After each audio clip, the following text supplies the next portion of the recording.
This guy looks so cool. This is our protagonist, Sasuna Cromgul, who just a few seconds ago decided to walk the path of a battle mage. He destroyed this gigantic black iron stone in just 10 seconds. This stone is so hard that it would take even an instructor 30 minutes to destroy it. And Sasuna did all of this just to catch the headmaster's eye. Only then, could he learn dual system magic from him? And the reason he knows this is because Sasuna is a regressor who has just returned after being defeated by the demon god. This all started a few hours ago at some point in the future. Humanity is on the brink of extinction, and the one responsible for this chain of events is the demon god Vindrake. No one knows where this guy came from. But after his sudden appearance from the sky, he brought countless monsters with him. Under his command, these monsters began to rampage across the continent. Faced with such an overwhelming number of monsters, humanity was gradually defeated and overpowered, leading to this final battle. However, humanity still had a sliver of hope, these 5 talented mages. Humanity's strongest mages have risen up to fight the demon god. Upon seeing the 5 of them, the monsters went into a frenzy, charging forward without any regard for their own lives. And facing such a terrifying wave of monsters, Sasuna remained calm and commanded the others. "Everyone prepare your magic!"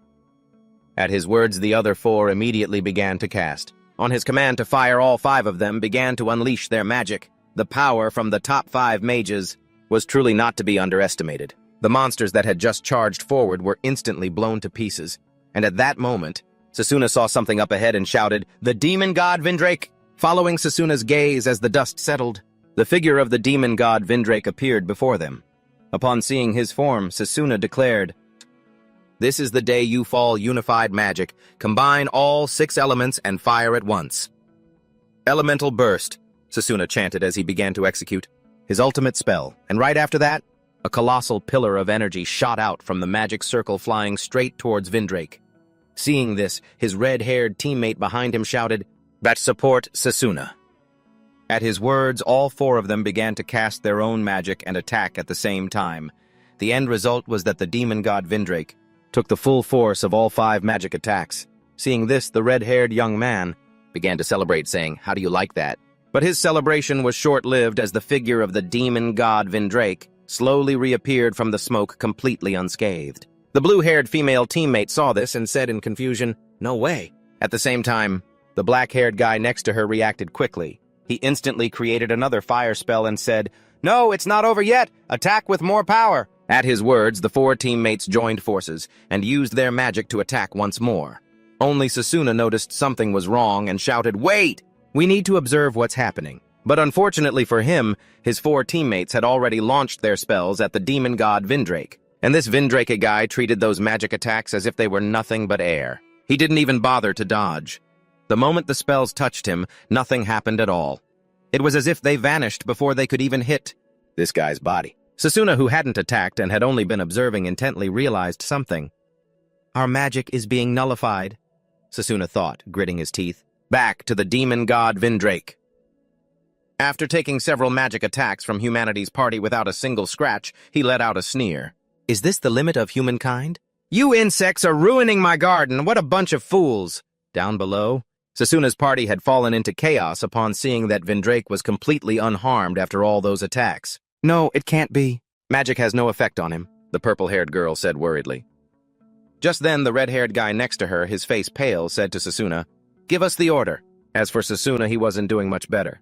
Damn it, there has to be something we can do. Sasuna gritted his teeth thinking, but just then, suddenly an attack came from out of nowhere and struck the red-haired guy, directly causing him to spurt blood instantly as his entire body was sent flying. His condition was unknown. Meanwhile, the rest of the group was surrounded by monsters. Seeing this, the purple-haired girl was about to use her magic to heal the red-haired guy. But then her face went pale as she said, "Sasuna, I'm out of mana." And just like that, humanity's party fell apart. The black-haired mage was sliced in half by the blade of a bee monster. The green-haired female mage was panicking. Under the assault of the lizard monster, meanwhile, the black-haired female mage was captured by an orc, a blade held to her throat. "No, get away from me! Help me, Sasuna!" Their panicked cries rang out. But before our hero could even react, the green-haired girl was swallowed whole by the lizard monster, seeing his teammate die just like that. So quickly, right before his eyes, made Sasuna's expression harden, and right after that, Sasuna snapped, roaring, "Stop it, you bastards!" As he spoke, he gathered all 5 elements into a single attack, but before he could even cast the spell, the evil god Vindaraki appeared behind him with a powerful strike. The blow slammed Sasuna flat on the ground, and after a short while, when Sasuna came to after the attack, his body was completely battered. Covered in blood, Sasuna lifted his head to look ahead, and the scene before him truly made his face become as vacant as a man on the verge of death. There was nothing.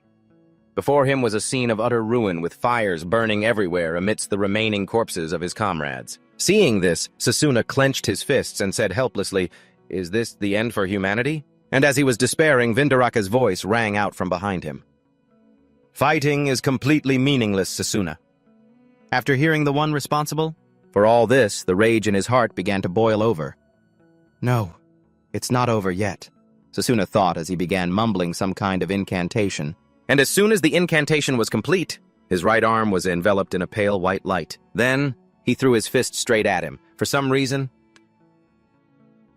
this Vindarak guy raised both hands to block the punch, even though he had always stood still before never bothering to defend against any long-range magic attacks. For a brief moment, his face showed confusion. And the result was unexpected. Sasuna's punch had actually managed to injure him. From his perspective, a part of the evil god's gauntlet had cracked open and purple blood was dripping from it. This sight left Sasuna stunned. It worked. It actually had an effect. How could a low-level spell like that manage to hurt him? Sasuna thought as he backed away to keep his distance. And with his genius mind, he quickly realized something. So that's it. I can defeat the evil god with this. But damn it, to think I only realized it now. Sasuna thought angrily. At that moment on the other side, it seemed the evil god also realized that Sasuna could injure him, so he decided not to drag things out to avoid any further complications. Thus, he began to gather a surge of magical power in his palm. He said, "This is your limit, you insect." And just as he was about to finish Sasuna off, the necklace he was wearing suddenly began to glow. Sasuna saw it. He stared at it, a little surprised. "This is the thing I got from the headmaster." At that moment, an image from the past flooded his mind. The moment he received this necklace from the headmaster. "Is this a necklace of rebirth?" Sasuna asked inquisitively. On the other side, the headmaster explained, "That's right. It is a necklace that holds the power of the time spirit. It will give you the power to undo one of your regrets." But at the time, Sasuna wasn't very interested in the necklace. "Regrets? I've never had any. Don't you think it would be a waste on me, sir?" His reply truly made the headmaster burst out laughing. "Ha ha! As expected from the top student of the Magic Academy." After he had his fill of laughter, he slowly walked closer, placed his hand on Sasuna's shoulder and said, "Just take it. I'm sure you will need it in the future." Returning to the present, the necklace in his hand emitted an intense light as Sasuna began to state his wish. My regret, is that I didn't choose that magic. Back then, just you wait, you bastard. Wait until I get that magic. I will defeat you." And as Sasuna yelled this, the necklace in his hand released a terrifyingly bright light, and Sasuna lost consciousness right after. And when he woke up again, Sasuna found himself sitting in some kind of grand hall. Sasuna hadn't even had a chance to figure out what time period he was in, when suddenly a blonde-haired boy behind him tapped him on the shoulder and said, "Don't just stand there looking so dazed. Sasuna, it's your turn." Hearing the familiar voice, Sasuna turned around shocked and said, "Leo." He then stared intently at the boy, this blonde-haired boy, and thought Leo went missing before the evil god appeared.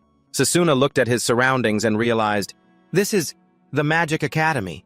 Then I've really gone back 15 years. I won't fail again. This time I will defeat the evil god, he vowed to himself.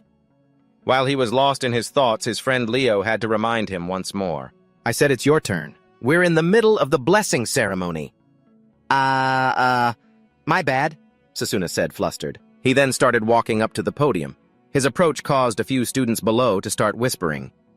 "Isn't that the genius? The best in the Academy's history. I heard he's a master of all types of magic." Back on the podium, a teacher opened the book in his hands. Immediately, a strong gust of wind emanating from the book blew through Sasuna's hair. At that moment, Sasuna began to think. There are many different types of magic, and using them requires different techniques. That's why you have to choose a primary type of magic to focus on. Learning magic of a different type is incredibly difficult. It's like trying to worship two gods at once. And as he was thinking this, countless symbols appeared floating around Sasuna. The teacher in front of him spoke.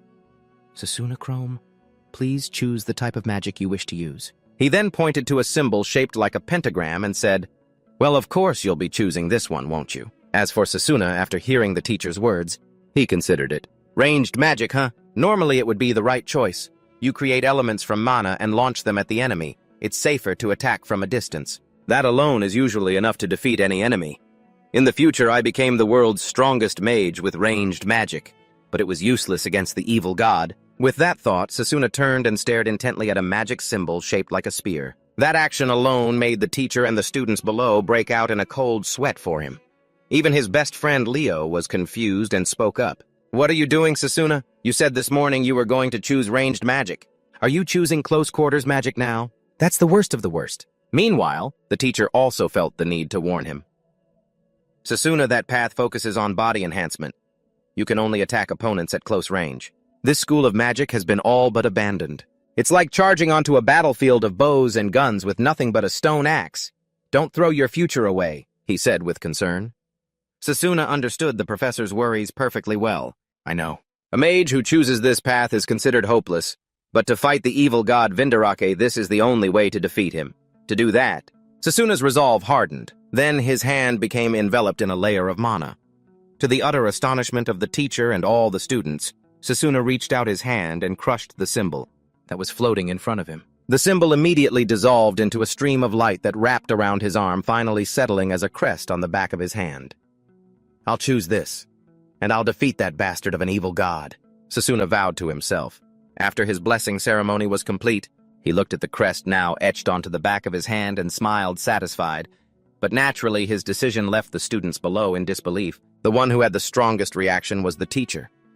He immediately slammed his book shut and said, trembling, "I was going to teach you everything I know.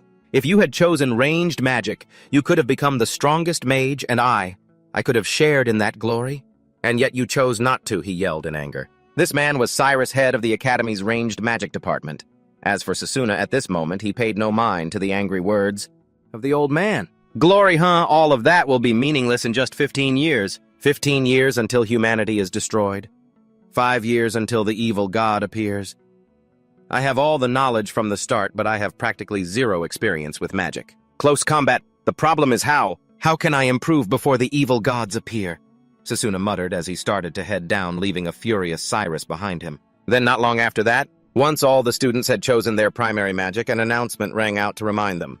"Second-year students who have completed the entrance ceremony, and please proceed to your specialized classes." Hearing this, Sasuna was startled into remembering. Right, where is the close combat magic class anyway? Thinking this, he looked left and right, and trying to find his best friend Leo to ask for directions. But unfortunately, that guy had vanished at some point. With no other choice, Sasuna approached a nearby couple to ask for directions. "Hey, could you help me with directions?" But before Sasuna could even finish his sentence, the couple looked at him like he was some kind of germ. Then they made an excuse to each other. "Ah, we're going to be late, aren't we? Yeah, let's hurry," after saying that they hurriedly ran away from Sasuna. And it wasn't just those two. The others were the same. When Sasuna turned to look at them, they would deliberately gather in small groups and talk amongst themselves as if to show that they were extremely busy and didn't want to pay him any attention. At that moment, a few critical whispers even started up. "He's pretty much finished.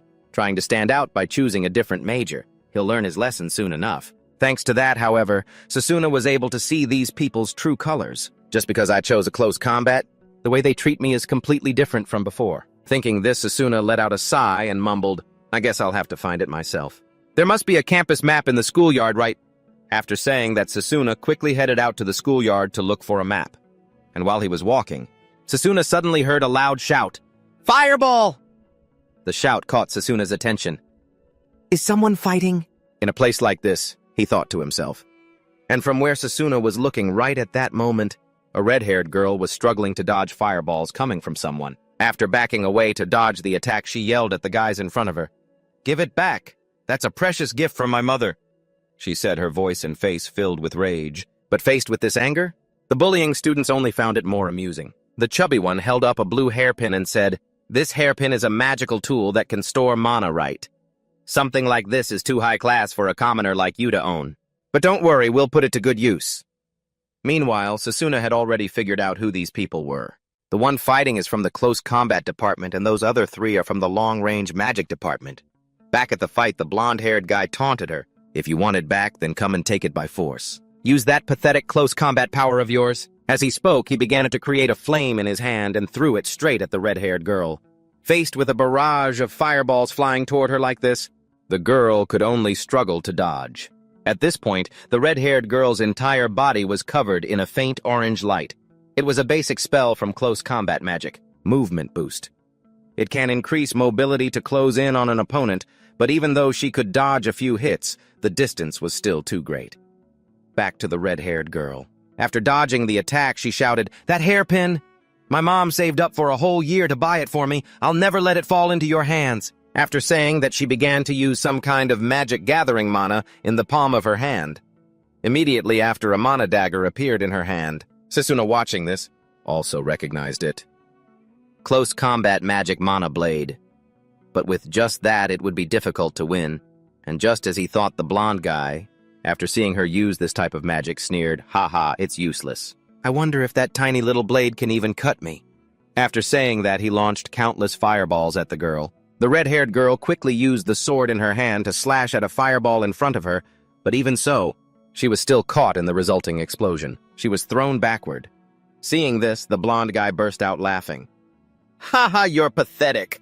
No matter what you do, you can't touch a long-range mage? You'll probably never understand that in your entire life." After saying that, he launched a few more fireballs at her, and just at the moment when the girl thought she was done for, Sasuna from the side moved as fast as the wind, rushing past the bullies and heading straight for her. And then, in the nick of time, Sasuna managed to pull the girl into his arms. He dodged the fireballs, and his sudden interference made the bullies start grinding their teeth, but Sasuna didn't pay them any mind. He wasn't concerned with their attitude at all.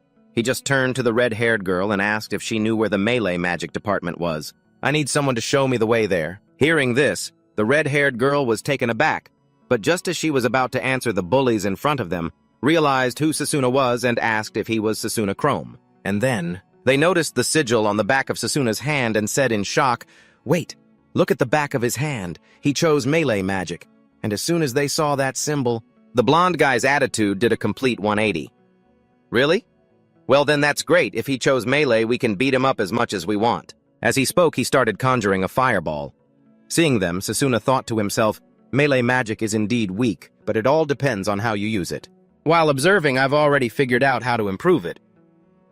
Thinking this, he put the girl down, slowly stepped forward and said, "Melee magic is indeed weak. Magic is... But the quality of a major doesn't decide the outcome of a fight." The red-haired girl behind him saw that Sasuna seemed ready to fight and said worriedly, "Hey, stop it.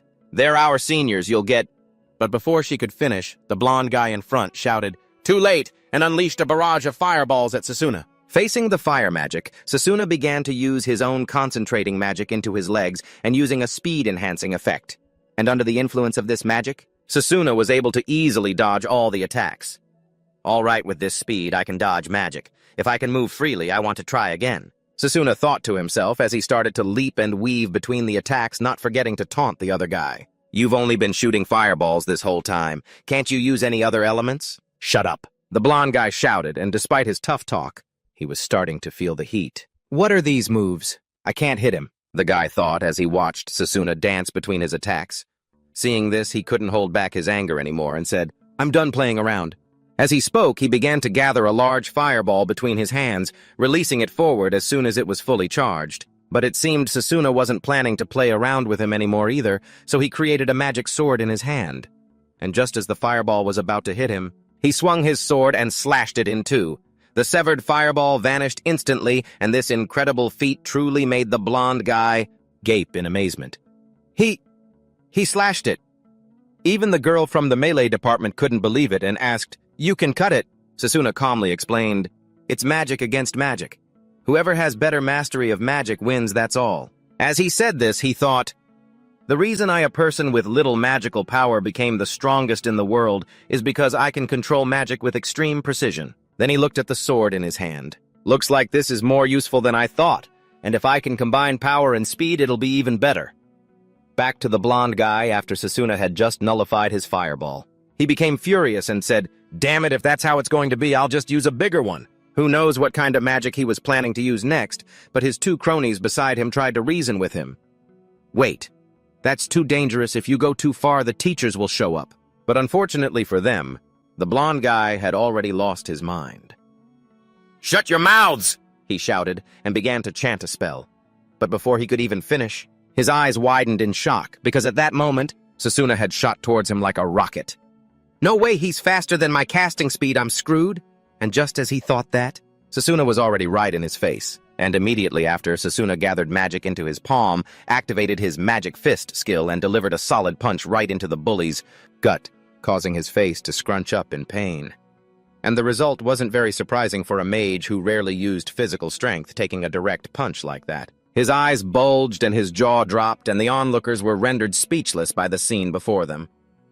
Back to Sasuna. After taking down this phony mage, he looked at his fist and thought confidently, "Just as I thought. As long as I'm within striking distance, I can fight normally even with melee magic." In contrast to his joyful attitude, the blonde guy's cronies had turned pale with fear. "Are you kidding me? Melee magic is supposed to be the weakest type of magic there is. He's this strong just by using that." Just then Sasuna, standing opposite them, said, "Now aren't you forgetting something?" Hearing that, the fat guy quickly returned the hairpin, thinking to himself that he'd better listen to this guy from now on. After that thought, he and another guy quickly helped the blonde guy away. Then Sasuna turned to the red-haired girl. "This is important to you, isn't it?" he said, handing the hairpin back to the girl. Seeing this, the red-haired girl smiled and said, "Thank you." Then she put the pin in her bag and said, "I haven't introduced myself, have I? My name is Layla. Layla Rose Queen," she said, extending her hand towards Sasuna, our protagonist. Seeing this, he also introduced himself. "I'm Sasuna Cromwell," as he shook her hand. But her overly enthusiastic attitude made Sasuna a little flustered. "I know. You're famous for your compatibility with all magic circuits. So why would someone like you choose close combat magic?" Hearing this, Sasuna thought to himself, "It's the only way I can defeat the evil god. But it's not like anyone would believe me if I told them." After that thought, he didn't bother to answer and instead asked, "By the way, could you show me the way to the building?" "For the close combat magic department." Hearing him say that, Layla was startled and exclaimed, "Oh no, the department orientation has already started, hasn't it? We have to hurry," Sasuna said. After that, the two of them rushed towards the close combat magic department building. And at that moment, Sasuna realized why he'd had so much trouble finding it. He couldn't find the building before. So the department building is on the outskirts of the academy. Close combat magic really is unpopular, he thought to himself. Meanwhile, as they were running, Layla turned to him and said, "Hey, you have to teach me how to create a mana sword like you did earlier, okay?" Sasuna heard this and calmly replied, "It's nothing special. It all depends on how you control your mana." As he said this, he also thought to himself, "That's right. Close combat magic can adapt to any situation. If I can master it, I'll be able to resist the evil god's expulsion and gain another advantage against the evil god." As he thought this, Sasuna began to recall some memories from his past life when the headmaster had called him privately to his office. There he began to take off his gloves for Sasuna to see. As for Sasuna, after looking at the man's hands, he was truly startled, because as he could see, there were two different sigils engraved on the back of each of the headmaster's hands. Different ones. Impossible. "Two primary magics," Sasuna exclaimed in astonishment. Normally, a person can only choose one primary magic. The one on his right hand is summoning magic, but I've never seen the sigil on his left hand before. Thinking this, Sasuna couldn't hold back his curiosity and asked, "Headmaster, what is that sigil?" The headmaster, on the other hand, Betty, hearing him, simply said calmly, "I will tell you when the time is right. Because it's you, I will entrust you with the secret of this second magic." But unfortunately for Sasuna, in the end, the headmaster never taught him that magic, because after the evil god appeared, the headmaster was assassinated. He must have sensed the danger with his second magic. This time I will definitely learn it, and change my destiny. As Sasuna was thinking this, the department building appeared before them. "There it is," Layla cheerfully pointed ahead. Turning to Sasuna, she saw he was still deep in thought. "The problem is, how do I gain the headmaster's recognition in my current state?" While he was still thinking of a way to get into the headmaster's good graces, a bald man was already standing at the department building. The moment this man saw them, he started to scowl and said, "Not only are you late, but you brought a girl with you, Sasuna Cromwell." From his face and his tone, it seemed he really disliked Sasuna. Hearing this, Layla quickly tried to explain, "But it's because—" But before she could finish, the bald man cut her off. "No excuses. No matter how great your achievements are, they're worthless here. Now that you're in the close combat magic department, you're just trash. He said this while poking a finger into Susuna's chest, and in response to this provocation, he grabbed the man's hand tightly and said, "You're making a huge mistake. You're a professor in this department, aren't you? Don't you have any pride in the subject you teach?" Then for some reason, hearing Susuna's words, the bald guy began to growl with rage. "Proud you say, hey you brat! How dare you act that way toward your own professor, huh?" As he spoke, he grabbed Susuna by the collar. "There are still many undiscovered possibilities for close combat magic." "I believe so," Susuna said calmly, and that very attitude only made the bald guy even more furious. "You damn little brat. It looks like I'll have to shatter that ego of yours myself." With that, he turned away and said, "If you've got so much energy to run your mouth, why don't you come over here and show me?" As he spoke, he led Susuna and Layla to a training ground where countless students were relentlessly punching and kicking at boulders in front of them. But these rocks were truly incredibly hard, just like this young man with blue hair. Even when he used all his strength to create a mana sword and slash at the boulder in front of him, it barely did any damage to the rock. He was even knocked backward. "Damn it, I can't even make a single crack," he grumbled in frustration.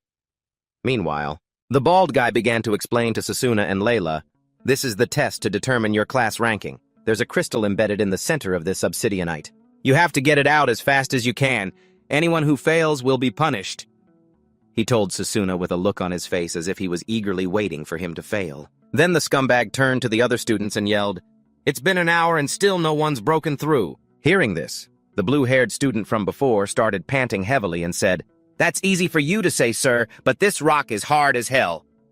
Even a female student next to him agreed, saying, "How are we supposed to break this with the magic we've just learned? He's probably taking it out on us since we weren't recommended students." The gray-haired student whispered. A student next to him heard this and quickly warned, "Keep your voice down, he'll hear you." Back with the bald guy, after walking around the area, he found an exceptionally large boulder. To make things difficult for Susuna, and said, "Well now, there's an empty boulder right here, perfect. Show me what this close combat magic of yours can do. You have only 10 minutes. As he spoke, he patted the boulder and looked at Susuna with an incredibly smug expression. This made Layla, who was standing beside him, cry out in shock, "Wait a minute, 10 minutes! How is it possible to destroy it? An obsidianite in just 10 minutes. And isn't this one way bigger than all the others?" Hearing that, the bald guy just smirked and said, "So what? And by the way, while you were complaining, you're now down to 9 minutes. Turning to Susuna, he gently touched Layla's shoulder to reassure her. Then he stepped forward and touched the enormous obsidianite. After feeling it for a moment, Susuna said nothing at all. This only made the bald guy even more smug, and he said, "Heh heh, cat got your tongue. Well, if you bow your head and apologize, I might give you some more time." In the face of his smugness, Susuna coldly replied, "No. 10 seconds is more than enough." "What?" the bald guy said with a scowl. Hearing him say that, Layla, who was behind him, warned anxiously, "That's too reckless." Susuna turned back to the bald guy, who was secretly gloating. What an idiot. This obsidianite isn't just big, it's also incredibly dense. Even it would take me 30 minutes to destroy it. Thinking this, he started to speak arrogantly again. "There are no second chances, you hear? You said 10 seconds, so you've got 10 seconds. All right then, I'll show you," Susuna said as he began to gather magical energy in his right palm. At the same time, he had his own intentions. To be recognized by the headmaster, I need to at least show this much. I can't let something as trivial as this stand in my way in this department. With that thought, he created a mana sword in his hand and thrust it straight toward the obsidianite in front of him. And just as his sword had made contact with the obsidianite, absolutely nothing happened. Not even a single scratch appeared. Seeing this, the hairless guy burst out laughing. "In the end, you're all talk and nothing more. Do you have any idea what the punishment is for disobeying me, your professor?" But before he could even finish his sentence, a few cracking sounds echoed from the front, right at the spot where the tip of the sword had touched. The cracks began to appear, spreading outwards, and right after that, this entire supermassive rock suddenly shattered into countless pieces. The bald guy over here just stared blankly, not understanding what was happening, and at that moment, Susuna had already quickly grabbed the crystal from inside the rock and held it out in front of the man's face, saying, "You see? Exactly 10 seconds. Layla, seeing this, cried out in amazement. He really did it. Even the other students couldn't believe their eyes. That giant rock? Maybe he's even stronger than the professor. These whispers reached the bald guy's ears, driving him crazy. "No way, I won't accept this. He must have cheated. That rock is so hard it shouldn't have broken even after 10 minutes. So how could he smash it in 10 seconds? He clearly cheated. Sasuna, on the other hand, hearing him spouting all that nonsense, calmly said, 10 minutes for a rock like that. You should quit being a professor and go back to being a student. You damn little brat! The bald guy yelled furiously, but right at that moment, a voice rang out from behind him. Ricari, are you bullying students again? The voice belonged to some brawny teacher, and the moment his voice rang out, it was enough to make the bald guy Ricari break out in a cold sweat.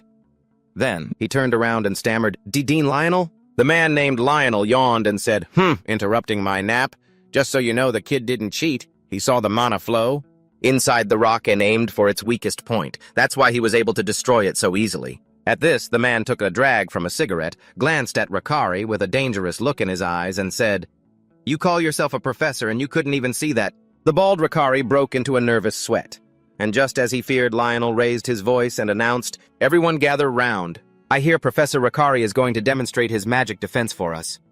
Ricari jumped in shock, but before he could even react, Lionel was already in a stance ready to attack and said, If you've been training regularly, a hit like this won't kill you. Ricari hurriedly enveloped his body in a stream of magic to defend himself and said in a panic, Wait, it's my fault, I'll never do it again.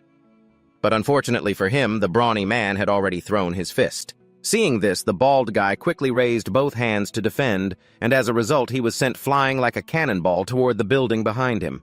Sasuna, who was standing nearby after witnessing this display of martial prowess, had to think seriously. A single punch broke through a magic defense. That level of power. Who is that person? He's no ordinary man. Back to Lionel after he sent the bald guy flying, he turned to Sasuna and said cheerfully, You said your name was Sasuna or something, huh? You're not bad at all. You're in the low-level close combat department, but your skills are pretty decent. Keep up the good work. After saying that, Lionel turned to leave. But at that very moment, Sasuna spoke up confidently.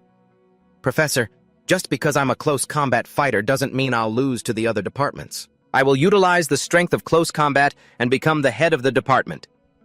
Lionel smiled slightly, then pointed at him and said, You've got some spirit. If you want to learn magic, just let me know. I'll teach you. After saying that, he turned and walked away, thinking to himself, I can't believe there's another foolish brat who thinks the same way I do. I thought they had already chosen him as the representative for the exchange competition, but it seems an unexpected factor has appeared. Next, Lionel gathered all the new students and announced, Let me introduce myself again. My name is Lionel, the head teacher of this department. Welcome everyone to the Close Combat Department. I hate to be the one to tell you this right after we've met, but we're about to decide on the representative for the exchange competition. The exchange competition is a major event where the 8 magic departments compete against each other for honor and prestige. Each department will choose one representative, and the winner will be decided through a tournament. Before I regressed, I was the one who won the exchange competition. As the representative of the long-range combat department, and with the principal's recognition, I can't let the main representative spot get away. Just as Sasuna was thinking this, he saw a few fragments of black meteorite at his feet. Muttering, Fragments of the black meteorite, huh? From above, Lionel seemed to notice Sasuna's gaze and began to speak. Hey, Sasuna, you're not the only one who passed the test. Before you all arrived, someone else had already retrieved the crystal. What's more, he did it using only his fists. Hearing this, Sasuna understood everything and thought, So these fragments at our feet were sent flying from over there. As Sasuna was thinking, he glanced to the side where a large student was sitting alone. Then Lionel's voice rang out again.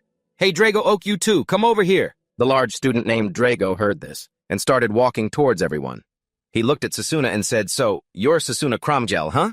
You have a talent for other powerful long-range forms of magic. So why did you choose close quarters combat? Because there's something I need to do with close quarters magic, Sasuna said calmly. In response to his answer, that Drago guy flew into a rage. Shut your mouth! Then what's with that weak-looking body of yours, huh? For generations, my family has excelled in close quarters magic. Even I have spent 17 years training this body. For that very purpose. As he spoke, he stomped his foot hard on the ground and got into a fighting stance. And right after that, this big guy threw a punch straight past Sasuna's face. It was an incredibly powerful fist, so much so that the wind pressure it generated alone caused the students behind them to sway and lose their balance. Meanwhile, Drago began staring intently at Sasuna and declared, Fight me. I won't let the representative position fall into the hands of a phony who treats close quarters combat like a joke. Back to Sasuna. He began to recall his memories of this Drago guy. Drago, huh? I remember hearing his name in the battle for the representative position before I regressed. The only famous person from the unremarkable close quarters combat department. Thinking this, Sasuna smiled and replied, All right then. If you want to fight, let's fight. Seeing that his two students had agreed to a match, Lionel cheerfully walked over and said, "So you two have made an agreement, have you? Excellent. In that case, the match will be held in 1 week." After hearing this, Drago turned to leave, saying, "Don't even think about running away in the next week. Got it? If you're a close-quarters mage, you fight with your life on the line." And just like that, the match was suddenly decided. This also caused the other students to start gossiping. "Hey, who do you guys think will win?" one student asked. The girl next to him didn't seem to think much of Sasuna, so she immediately said no matter how talented he is, there's no way he can beat Drago, right? Even Layla, who had already witnessed Sasuna's true strength, couldn't help but feel worried now and asked, "You can win, right?" And in response to her worry, Sasuna calmly gave a blunt answer, "Of course not. In my current state, there's no way I can match the physical strength that Drago has trained for so many years." Sasuna thought to himself, then said to her, "But I have a secret plan." After saying that, he immediately left the training grounds. Layla behind him hurriedly chased after him and asked, "Hey, where are you going?" And just like that, the two of them left the close-quarters magic department building and went deep into the forest. And not long after, Layla's eyes widened at the sight before her. "Where is this place?" Layla said in astonishment, seeing a gigantic ancient tree in front of her. Hearing this, Sasuna calmly said, "It's a secret training spot that only I know about. In this place, I'll become 3 times stronger." As he spoke, he touched the ancient tree with his hand. Then something special happened. A stream of blue magical energy began to rise from his feet, enveloping his entire body. Hearing his words, Layla on the side exclaimed in awe, "It's enormous. This must be a divine tree that's over 1,000 years old." Back with Sasuna, after being enveloped by the blue magical energy, he thought to himself, "Looks like I've been acknowledged again this time." Seeing this, Layla asked, "What is that light?" "This is the blessing of the divine tree. Only those who are acknowledged by the divine tree are granted this. Thanks to my holy mana attribute, I can recover mana. As long as I'm here, I don't have to worry about running out. Basically, I can train until I reach my absolute limit." That's what Sasuna said. Hearing him say that, Layla felt a bit of admiration and thought to herself, "Wow, but Drago is a natural-born close combat mage. He helped me get my hairpin back, so this time it's my turn to help him. All right, time to go scout things out," Layla thought as she headed to the close combat department's training room. To put it simply, it was a room full of bodybuilding equipment, and while everyone else was completely exhausted and out of breath just from lifting a few weights, Drago was training like a maniac. The enormous barbell in his hands seemed to have no weight at all, and this left Layla stunned. What the heck? He's the only odd one out in here. Just then it seemed Drago had finished his warm-up, so he turned to Lionel beside him and said, "Professor, are the black ironstones still on the field?" Hearing this, Lionel blew out a puff of smoke and said, "Hey, are you planning on breaking all those stones?" "Not at all. I'm just borrowing them for a bit," Drago said as he walked out of the training room. And by borrowing, he meant this big guy started tying those stones securely to his back and then began doing push-ups. Layla, who was tiptoeing behind him, saw this and her face turned pale with fear. No way. Is this a joke? Wouldn't getting punched by him be fatal? Sasuna?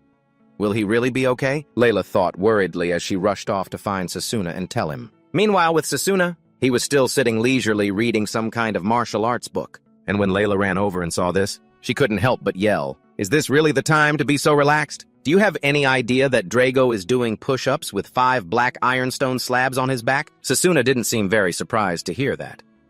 Oh, really? As expected. Of course, he'd do something like that for his physical training. He could see Layla was worried about him, so he said, "Don't worry, I've already planned for it." After speaking, he activated some kind of magic. That allowed him to read the book at a superhuman speed.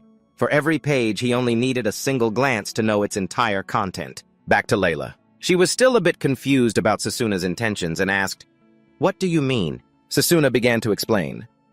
Physical enhancement is basically using mana to reinforce and control the nervous system. If you want to train your legs, you just focus on your legs.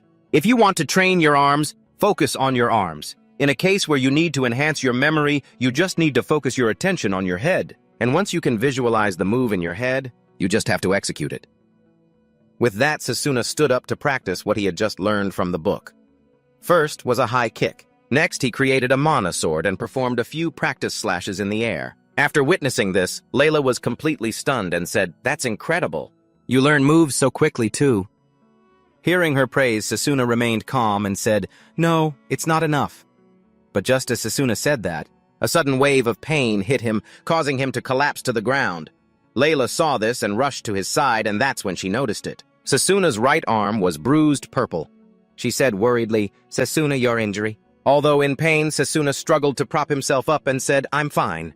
I'm just using physical enhancement to temper my muscles. For now, I'll focus on healing. By repeating this process over and over, I can strengthen my body in a short amount of time," Sasuna said as he began to use his magic to heal himself, and his wound healed in the blink of an eye. But even so, Layla was still a little worried and said, "You don't have to push yourself so hard. There must be another way, right?" "No way. I'll never be able to keep up with Drago if I train half-heartedly. After all, he's been practicing close-quarters magic for years. In the time I have left, I have to train using this destruction and regeneration method another 1,000 times. 1,000 times just doing it once is already incredibly painful," Layla cried out in shock. Meanwhile, Sasuna, hearing her, he just smiled and thought to himself, "Not exactly. Whenever I train this hard, I remember that time. Back when my best friend was still at the orphanage. I didn't even know how to use magic then, so I practiced every day, and naturally I failed countless times. But even so, I kept training. It might not have made a huge difference, but I was gradually improving." Thinking this, Sasuna smiled and spoke to Layla. "As long as I keep getting stronger, this is nothing." And so Sasuna and Layla began to train together, starting with stretching exercises. They moved on to exercises to build stamina and strengthen his mana sword.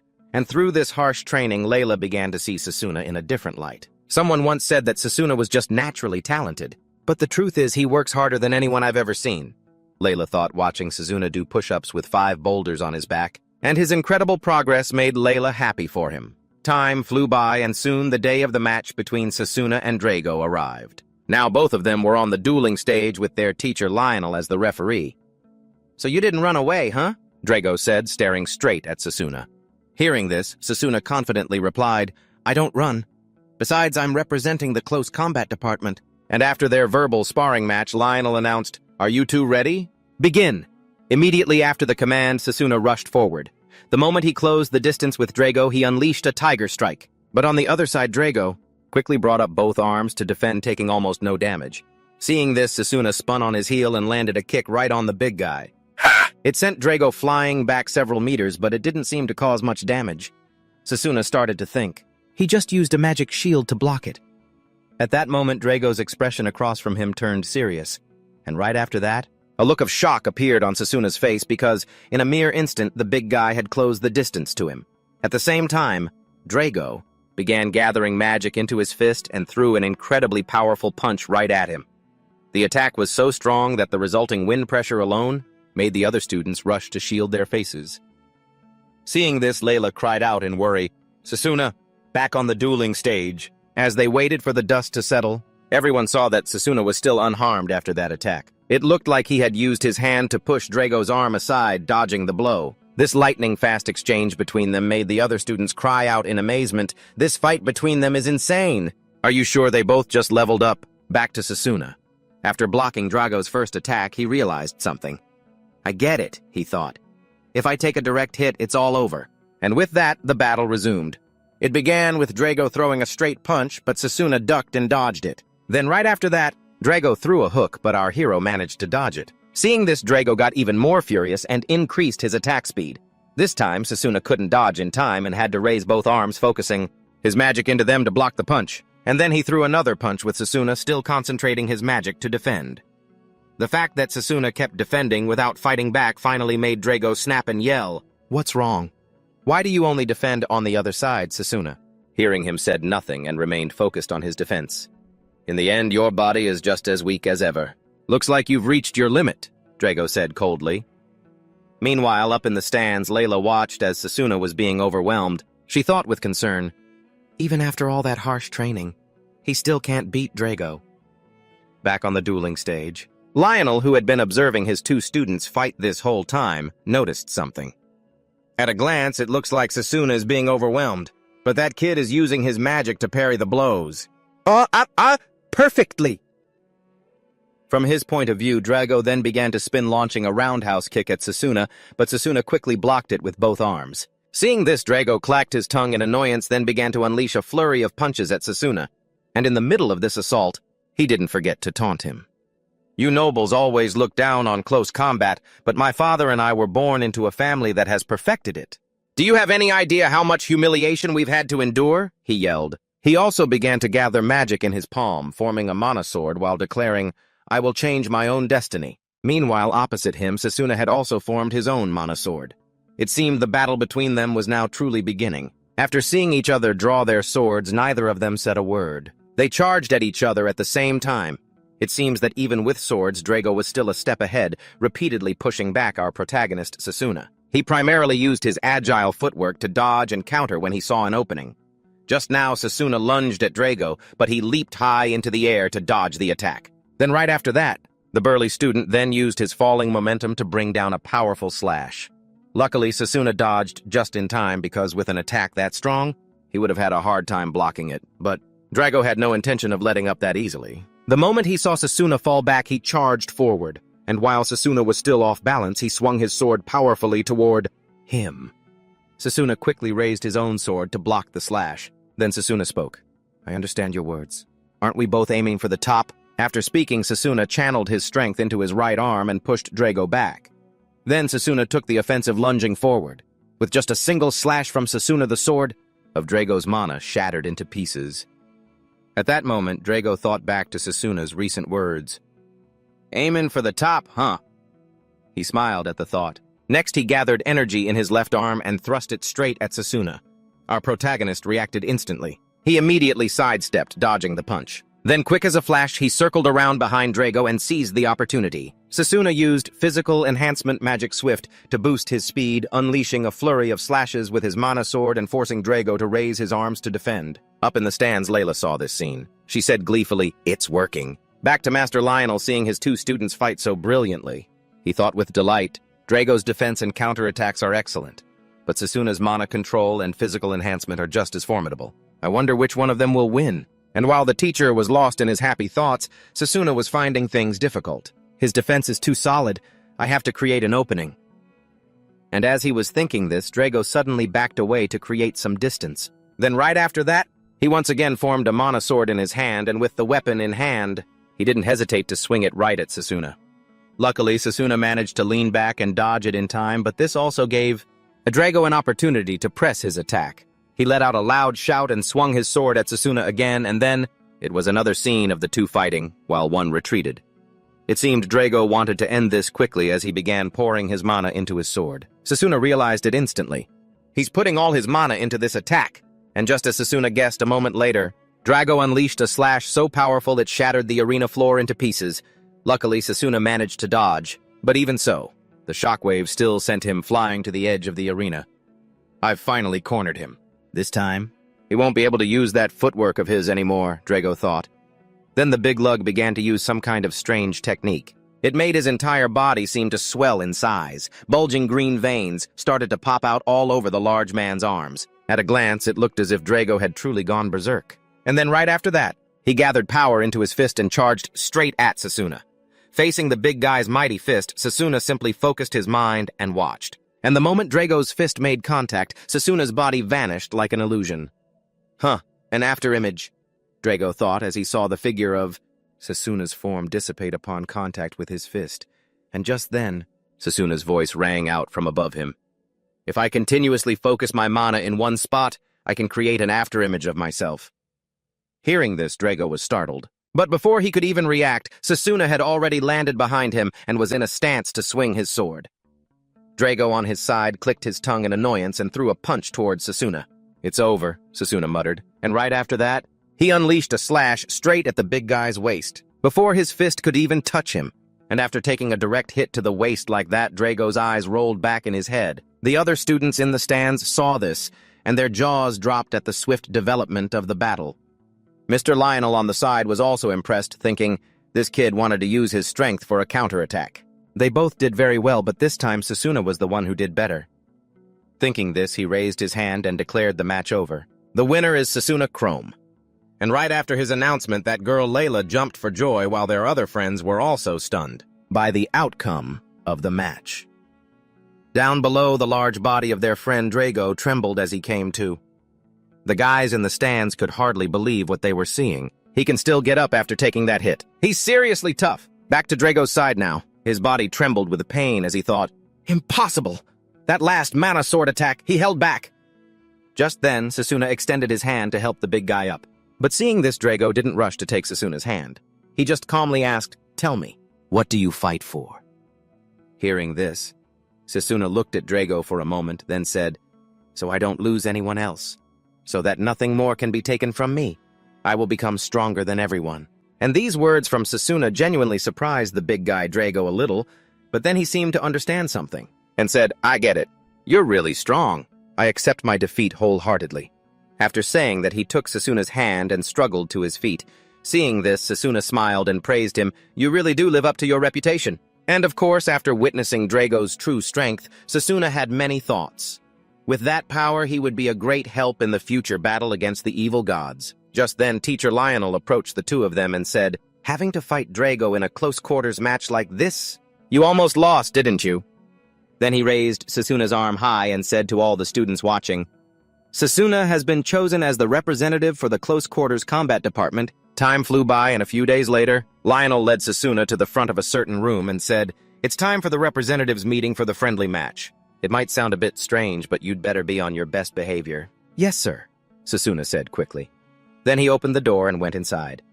And from Sasuna's point of view, the room was already packed with people. It seemed all the other department representatives had arrived earlier, and he was the last one. Just then, among the representatives, there was an incredibly smug guy with glasses. As soon as he saw Sasuna arrive, he got cocky and said, "Oh, so the representative from the close quarters combat department has arrived." Showing up just to make a fool of yourself, how impressive. But Sasuna, on the other hand, after seeing the symbol on the back of the man's hand, he figured it out. This guy is the representative of which department? This symbol. He must be the representative of the spell magic department. Back to the guy with the glasses, he continued to provoke Sasuna. "Don't you know anything, you representative from the inferior department? I'm your opponent in the first match." The guy said this as he approached Sasuna, then stomped his foot right on top of Sasuna's. After that, he pointed a finger at Sasuna's chest and said with an extremely punchable look on his face, "Hasn't it been hundreds of years since anyone from the close quarters combat department won? A useless bum like you should just go find a corner and train your muscles until you drop dead. As for me—" But before this guy could finish barking, his face suddenly twisted and he let out a pathetic scream. The reason was because at that moment, Sasuna had given him a stomp of his own as if wanting to crush the guy's foot. At the same time, Sasuna said coldly, "It seems the way you greet people in your department is quite unique, huh? Is this correct?" As Sasuna spoke, he started pressing his foot down even harder, which made the guy with glasses wail even more pathetically. Finally, he could no longer maintain his provocative expression, and started to get angry, saying, "You bastard." But Sasuna didn't wait for him to finish cursing, cutting him off. "Whether we've won in the last few hundred years or not has nothing to do with anything, because this year our close quarters combat department will definitely be the champion." With that said, Sasuna lifted his foot, causing the guy with glasses to lose his balance. He stumbled backward, and as soon as Sasuna let him go, sure enough, the guy started barking wildly again. "Stop spouting nonsense!" he screamed. But just then, from the doorway, the sound of several footsteps rang out, followed by the headmaster's voice. "Passion is a good thing, but we should let the match decide the winner, shouldn't we?" The department representatives who had been watching Sasuna and the guy with the glasses bicker immediately stood up to greet the headmaster the moment he walked in. And Sasuna also stared intently at him, thinking, "This is happening just like it did before I regressed. The headmaster is here." The headmaster. And while Sasuna was still lost in thought, a pink-haired girl with a pretty smiling face spoke up. "It's truly an honor to meet you, sir. An honor, too. I will absolutely do my best to prove my abilities." Sasuna heard this voice and turned to look at the girl. He then thought, "That's Karen from the summoning department. She's as friendly as ever. My formidable opponent from the fierce exhibition match before I regressed. I was the winner that time, but I still have to be careful this time." He turned back to the headmaster. The man also smiled and said to his students, "First of all, congratulations on earning your positions as department representatives. I am very happy to witness 8 talented individuals gathered here. I think you've all heard already. The school's exhibition match will be held in a one-on-one format. Your opponents will be chosen at random. First match, close quarters magic, a discipline focused on dueling versus incantation magic, using mana on living creatures and objects. The second match, healing magic, creating miracles and supporting teammates versus long-range magic, defeating opponents without letting them get close. The third match, creation magic, which combines different powers with magic versus summoning magic, which controls spirit beasts from another world. And finally, the fourth match, Unique magic versus alchemy, which has the ability to permanently alter compounds. The school exhibition match is also like a practical session for the departments to learn from each other. We will hold it in 10 days. While you wait, you can learn new magic or rest as you please. I very much look forward to witnessing your fighting spirit. From all of you. And hearing these words of encouragement from the headmaster, the students below began to cheer wildly as if they were seeing their idol. And the headmaster, after giving his instructions to the model students, he slowly took his leave. Seeing this, Sasuna realized this was his chance. This was the only place he could meet the headmaster. With that thought, he quickly chased after the old man. And once they were in the hallway with no one else around, Sasuna called out, "Headmaster!" Hearing him, the headmaster seemed a bit surprised, then turned his head and said, "You're the representative for the close quarters department, aren't you? I am Sasuna Chrome. I have a request. If I win, can you teach me your magic?" The headmaster seemed a little puzzled after hearing this and said, "Aren't you studying close quarters magic? I don't think summoning magic would be useful for you." "I mean a different kind of magic," Sasuna said calmly. And at Sasuna's words, the headmaster's eyes widened in shock. But then right after that, his eyes became serious, and he said, "How do you know about that?" As he spoke, he began to release his terrifying aura. Faced with the pressure he emitted, Sasuna felt as if his whole body was caught in a flood. Such incredible magical power, he's clearly wary of me. But this magic is my only hope to fight the evil god. I can't back down. With this in mind, Sasuna steeled his resolve and said, "Even if I can't tell you the reason, a victory for the close quarters department after 100 years will change the entire world." "Aren't you looking forward to that, sir?" Sasuna said this while looking straight at him with eyes full of determination. And this gaze made the headmaster fall silent for a moment before he finally spoke. "What are you plotting? Very well. If you win the championship, I will teach you that magic." Hearing him say this, Sasuna finally let out a sigh of relief and quickly bowed, saying, "Thank you, sir." "But this path won't be simple," the headmaster said. In response to these words, Sasuna replied with determination, "No matter what, I will definitely win the competition. That's the spirit," the headmaster said cheerfully, then turned and left. A long while later, Sasuna was sitting on the wooden bench munching on some bread. At the same time, he was thinking idly to himself, "My future for the next 15 years depends on this. This bread is really good. I have to thank Layla for telling me about it. There are only 10 days left. I have to prepare with everything I have." But just as he said that, a voice suddenly rang out, "No need for that." Immediately after, a giant fist came flying straight towards Sasuna. But Sasuna reacted very quickly, instantly channeling magical power into both hands to defend against the punch. Next, Sasuna used the force from the punch to push himself backward and create distance. Only then did he have a moment to see what on earth had just attacked him. Turns out it was a golem, and the one who summoned this golem was none other than that guy with the glasses. At this moment, he was a little surprised to see that Sasuna was able to block the last attack. "Oh, I was planning to hit your blind spot to catch you by surprise." Sasuna, for his part, started looking at the golem in front of him and thought, "A golem? Did he use a spell to infuse stone with life force?" Thinking this, he coldly asked the guy with the glasses, "What do you want?" Hearing Sasuna say that, the guy started grinding his teeth and said, "It's still about what happened before. There's no need to look forward to any friendly match. A scrub like you dares to humiliate me like that." As he spoke, he waved his hand, throwing several stones onto the ground, and right after that, the stones seemed to multiply, growing in number, while Sasuna on the opposite side began to gather mana into his two fists and said, "This is just the consequence of your own actions." And right at the moment when Sasuna was preparing to take on 4 stone golems by himself, the sound of a couple talking drifted over from a distance. Seeing this, the guy with the glasses clicked his tongue in annoyance and said, "It'd be a hassle to be reported for bullying someone from the close combat department." After saying that, he canceled his control magic on his golems and left. At the same time, before leaving, he didn't forget to say, "When the match starts, I'll be more prepared." Sasuna silently watched him leave. Then he thought, to infuse mana and control it at the same time. He's definitely talented. But don't just leave after making someone drop their bread. What a waste. Sasuna thought, feeling utterly heartbroken over the bread he'd only had one bite of. Time flew by, and the next day, the teacher, Lionel, gathered everyone in the dirt field outside and said, "Today we will prepare for the friendly match. We will analyze the match between Drago and Sasuna." "From the other day, have you two figured out what you're lacking?" Lionel said as he turned to look at Sasuna and Drago, and the two of them, having thought about it, answered in unison, "Yes, sir." Hearing this, Lionel smiled and said, "Drago, you go first." "I still can't control my mana and my emotions, sir," Drago said hesitantly. As for Sasuna, he said, I lack fundamental strength. I was overwhelmed by Drago's power, Teacher Lionel. After hearing both students' answers, he smiled and said, Very good. Knowing your weaknesses is the first step to improving.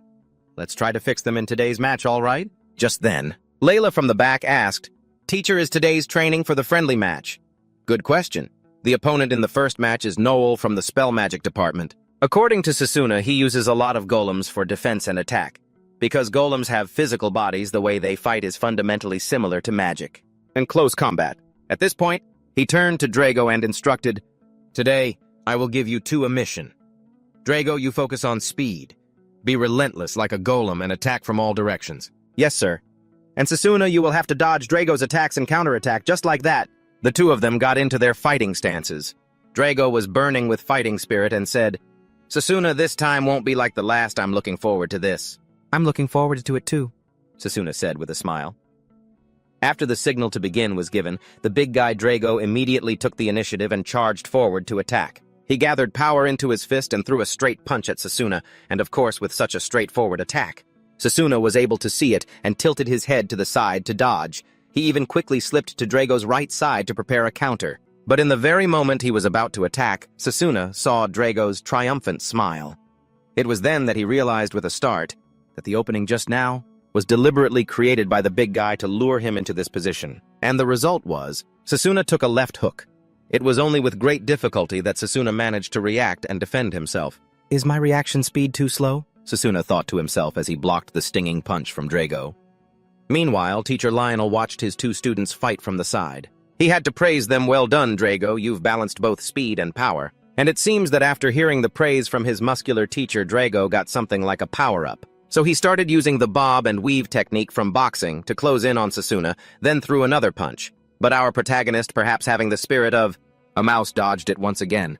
Drago wasn't surprised. He started to turn and threw a left hook aimed at the eye. Sasuna immediately saw the move coming. But then right after that, he glanced to the side and realized it was just a feint. The big guy's real attack was a straight right punch. Luckily for Sasuna, he realized it quickly. If not taking that hit would have been bad news. Over on the side, Mr. Lionel continued to praise him. Good observation, Sasuna. Now use your legs to dodge and then counterattack. Yes, sir. Sasuna quickly replied and began using his nimble footwork to dodge the flurry of attacks from Drago. Then the moment he sensed an opening, he put his strength into it and began to counterattack. The fight went on like this until both of these champs were too exhausted to even stand properly. Good fight, Sasuna, Drago said, panting heavily, and while they were gasping, for Air Teacher Lionel brought them 2 bottles of water, saying, You both have pretty good physical skills. In the next few days, you'll need to be able to handle 4 to 5 golems you hear. Hearing this, Sasuna replied, No matter how much we train, we can't let our guard down. His words made Teacher Lionel very pleased. The kid is perfectly obedient. Drago knows the basics of close combat, but Sasuna's intuition is nothing to scoff at.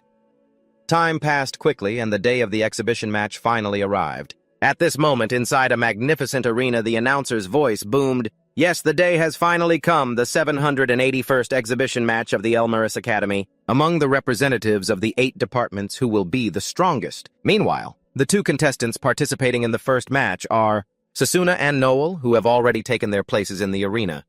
And taking advantage of this exhibition, some guy is holding up a sign to take bets. Hey, who are you betting on to win? What kind of bet is this? The close combat guy doesn't stand a chance, someone shouted upon hearing about the betting.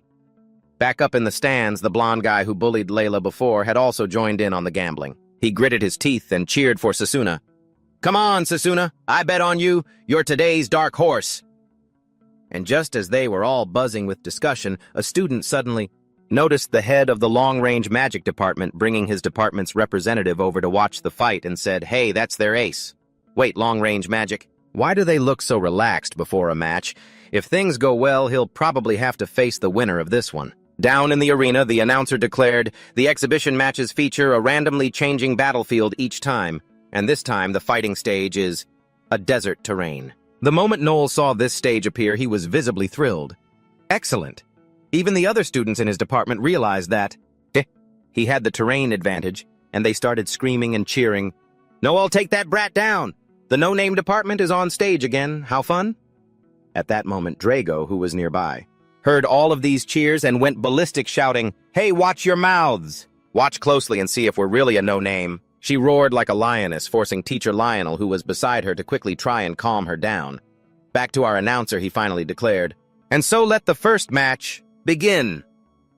At that moment, Noel on the opposite side heard the starting signal, took out a black stone, and asked, Sasuna Cromgel, do you know what this is?" Hearing this, Sasuna immediately replied, "Black ironstone." That's right.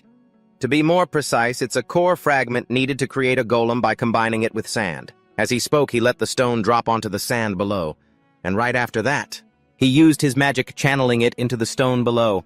Then something miraculous happened as a pile of rock and sand mixed together. It began to rise from the ground. Finally, it all connected and formed a giant black ironstone golem.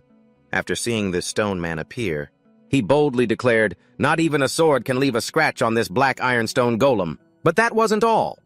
He then started to pull out a whole bag of black ironstone fragments and threw them all over the arena. And just like that, dozens of black ironstone golems appeared, standing as a shield in front of Noel. At this point, even Layla, who had been watching calmly from the stands, began to feel worried for him. "Just how many golems are there?" she exclaimed in shock. Back to Noel, he flashed a victorious smile and said, "With this much sand, I can create an infinite number of golems. You can't even get close to me." Even the students from his own department believed victory was already in his grasp.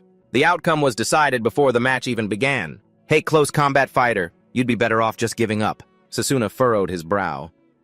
"If you have something to say, I'll gladly listen," Noel said, staring at Sasuna.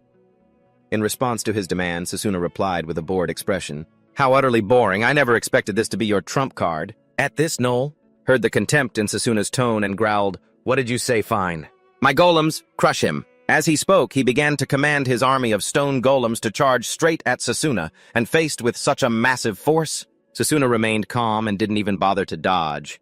Immediately after, a huge explosion occurred. Dust and sand flew everywhere, obscuring the view of the spectators, who had no idea what was happening. Meanwhile, Noel started laughing as if he'd already won. "Haha, have you learned your lesson now?" The extras up in the stands were still wondering what was going on.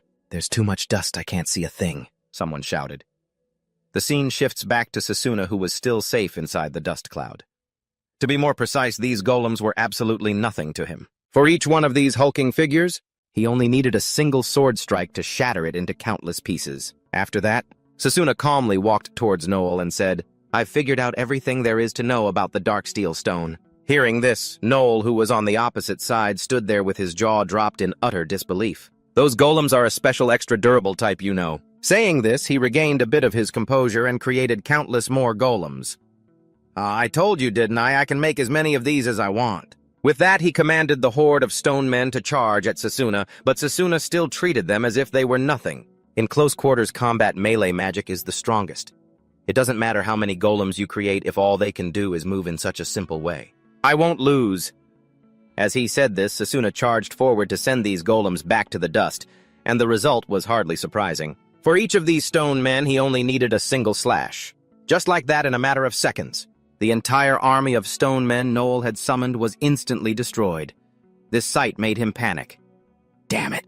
If that's the case, then the next golem's at—" As he spoke, he began to pull out some dark steel stone to prepare a spell, but before he could, Sasuna closed in on him as fast as the wind. "This match is a little unfair to you," Sasuna mumbled, then landed a straight punch to the guy's face, sending him flying several meters away. Meanwhile, the spectators in the stands still had no idea what had happened. "What's going on inside that cloud of dust?" "I can't see anything," someone yelled, and right after that, the MC's voice rang out. "The dust is starting to settle. The one left standing is— Wait a second, hold on.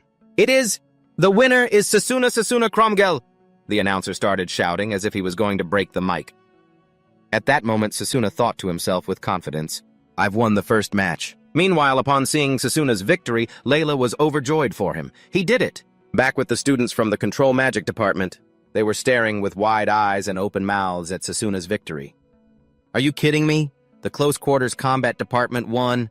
The last time they won? How many years ago was that?" "No, but just then."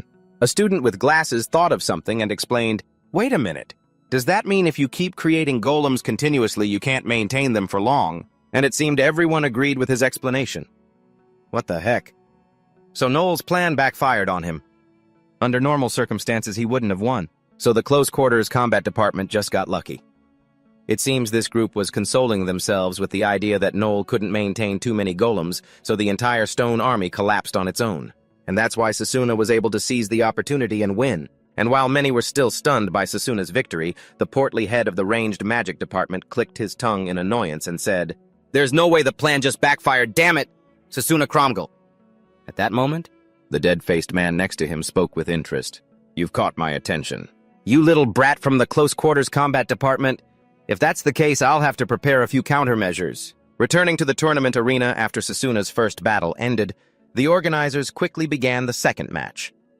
The thrilling competition continues. Match 2. Back to Sasuna. After finishing his match, he went up to the stands to watch the next one. Seeing him, Layla smiled brightly and said, "You did great, Sasuna. Are you going to watch the matches?" "Yeah, I might be able to gather some useful information," Sasuna said as he sat down next to her. Then, he focused on the battle below. The two people currently fighting were from the summoning magic and formation magic departments. Meanwhile, the MC's voice continued to ring out, commentating for the audience. As of now, Carol, the representative from the summoning department, has the upper hand, while the representative from the formation department is trying to close the distance under the crowd's gaze. Carol was riding a giant wolf, continuously commanding it to create shards of ice to attack the representative from the formation magic department. Meanwhile, the guy from the formation department was constantly creating magic formations, using them as footholds to keep moving closer to Carol. Back to Sasuna while he was observing their match. He's learning a thing or two. Even though the representative from the formation magic department is being overwhelmed, his movements are pretty impressive. I bet I could do that too. As he was thinking about close combat, Layla, who was beside him, also exclaimed, "The moves from the other magic disciplines look so cool, but I want to get stronger with close combat magic." Hearing this, Sasuna was surprised and asked, "But now that I think about it, why did you choose close combat magic? After all, there are other magic disciplines, right?" After hearing him, Layla smiled and explained, "Well, it's like this. A long time ago, I was saved by a close combat mage. I was playing with my little brother in the forest when we were attacked by a brown bear. At that moment, I thought all hope was lost. But then a close combat mage suddenly rushed in and saved us. With just one punch, he easily sent that bear flying. After that, becoming a close combat mage became my dream. I want to help the people around me and become even stronger." As she said this, she started to feel a little embarrassed. She said shyly, "It's so childish, isn't it?" "That's the only reason?" In response to Layla's words, Sasuna immediately encouraged her, "Not at all. I don't think it's childish in the slightest. As long as you have a goal set in your heart, you'll definitely get stronger." "Really, hey, Layla said with a bright smile. But just then, his friend Leo's voice rang out. "Hey, it's Sasuna, long time no see." Hearing the familiar voice, Sasuna turned around and thought, "After me, he's the second strongest in the long-range department." Turning to Leo, he said, "I saw your first match. Even using close combat magic, you're really strong." After saying that, he noticed Layla sitting next to Sasuna and said with a suggestive tone, "Is that girl over there, with you?" "Like this," Leo said, holding up his pinky finger in front of his face. This made Layla blush beet red. "You've got it all wrong. I'm just Sasuna's friend. I'll let you two talk in private for a bit." After saying that, she left, looking a little annoyed. Meanwhile, our boy Sasuna had no idea what she was getting upset about. What's up with her all of a sudden, he wondered. Putting Layla's matter aside, Sasuna turned back to talk to Leo. "By the way, I'm surprised you're not the representative for the long-range department. If it were you, you could have beaten Octa." As for Leo, his expression changed when he heard that. "This is going to sound like I'm making excuses, but you should be careful of his dirty tricks. Look, Sasuna. I was tricked by Octa and lost the representative position to him." "I see," Sasuna said calmly, thinking to himself, "So he's the type of person who will use any means necessary to win. I can't let my guard down." Cut to that dead-faced guy, Octa. It seems he was already starting to hatch some kind of scheme. The crafty guy opened a chest full of herbs and let out a very sinister laugh. Not long after the other matches had concluded, it was Sasuna's turn to fight again. Next up is the first match of the second round, the long-range department versus the close combat department. The chosen stage is the Burning Hell. Just one fall and you're done for. After seeing the stage, Lionel and Drago muttered, "On a stage like this, it'll be really hard to get close to the opponent. It's another stage that gives the enemy an advantage. And of course this, Was no coincidence. The sudden appearance of a stage so disadvantageous to Sasuna was all the doing of the fathead of the long-range department. Even the cunning Octa had to praise his methods. As expected of the head professor of the long-range department, pulling off a cheat like this is a piece of cake for you, sir. Hearing this, the fat man said angrily, I have to teach that brat a good lesson. I'll make him regret choosing the close combat department. Back with Sasuna, he and Layla were in the waiting room, and just as Layla was about to touch a vase on the table, Sasuna stopped her, saying, Layla, don't touch that vase. It's a magic tool. The moment you touch it, it'll activate. It will definitely drain all of your mana. Hearing that, Layla quickly dodged to the side, and as her eyes followed, the vase is emitting a purple energy that looks rather unsafe. She is startled and says to Sasuna, Why would you leave something like this here? It's a trap meant for me. This is the 7th time now, Sasuna said calmly, but his words only made Layla more worried. 7 times, are you all right? Hearing that, Sasuna turned and said, I've avoided touching them, so there's no problem. After speaking, he realized who the mastermind of this incident is. The culprit is definitely that bastard. He's so cunning there's not a single trace of him. And just as Sasuna was thinking this, a sudden knock came from outside. When Sasuna opened the door, 3 children were standing there holding a bouquet of flowers, smiling as they spoke to him. Sir, this is for you. Hearing this, Layla smiled and said, What's this all about, kids? Someone over there told us to give this to you, the gray-haired child said, pointing down one side of the hallway. But when Sasuna looked, there was no one there. Seeing this, Layla grew curious and said, Is it a fan of yours, Sasuna? Though that person could have just given you the flowers themselves. He said he was too shy, the gray-haired boy said hesitantly. At the same time, the blonde girl in this group coughed weakly. She couldn't even hold on to the bouquet anymore. I feel a little dizzy, the little girl said faintly, and as Sasuna looked on the little girl's neck, a purple bruise had appeared. The moment he saw this mark, his face turned grim. Before I regressed, I saw spots like this on the battlefield a few times. Thinking this, he quickly kicked the bouquet away. At that moment, the boy in the group of 3 also began to feel unwell. Layla, still not understanding what was happening, asked, What is it? Sasuna then explained with a serious tone, It's a type of poisonous grass called venom. But before he could finish, all 3 children collapsed to the ground. This sight made Sasuna start to lose his mind, involving children too. So you're willing to go this far, you bastard. If we don't treat them quickly, the consequences will be irreversible. But finding a healer who can deal with this type of poison now won't be easy, Sasuna thought, gritting his teeth. Just then, Layla, who was beside him, spoke up. The children are in critical condition, aren't they? Yes, they are. Layla, you should get away from here. Just being near it puts you at risk of being poisoned, Sasuna said worriedly, but Layla seemed to have thought of something. A determined look appeared in her eyes as she said, It's all right. Leave the children to me. As she spoke, she took out the hairpin her mother had given her. Sasuna recognized her intention. That's the hairpin from that time, a magic tool used to store mana. Returning to the present, she said, The healing magic my mother cast on this tool for me. At the same time, Layla activated the magic that was imbued in the tool. Immediately after, a beam of light began to radiate from where Layla was, enveloping all 3 children.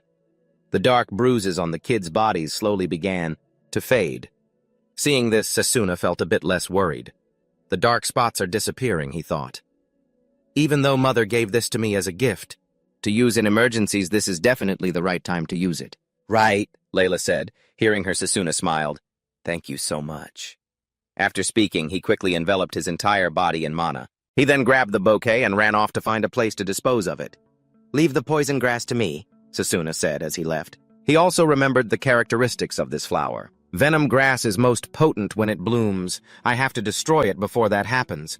But if I do it in a crowded place, the poison will spread everywhere. And as Sasuna was thinking this, the flowers began to release their terrible poison. Even though he had covered his body in mana, Sasuna still showed signs of being poisoned.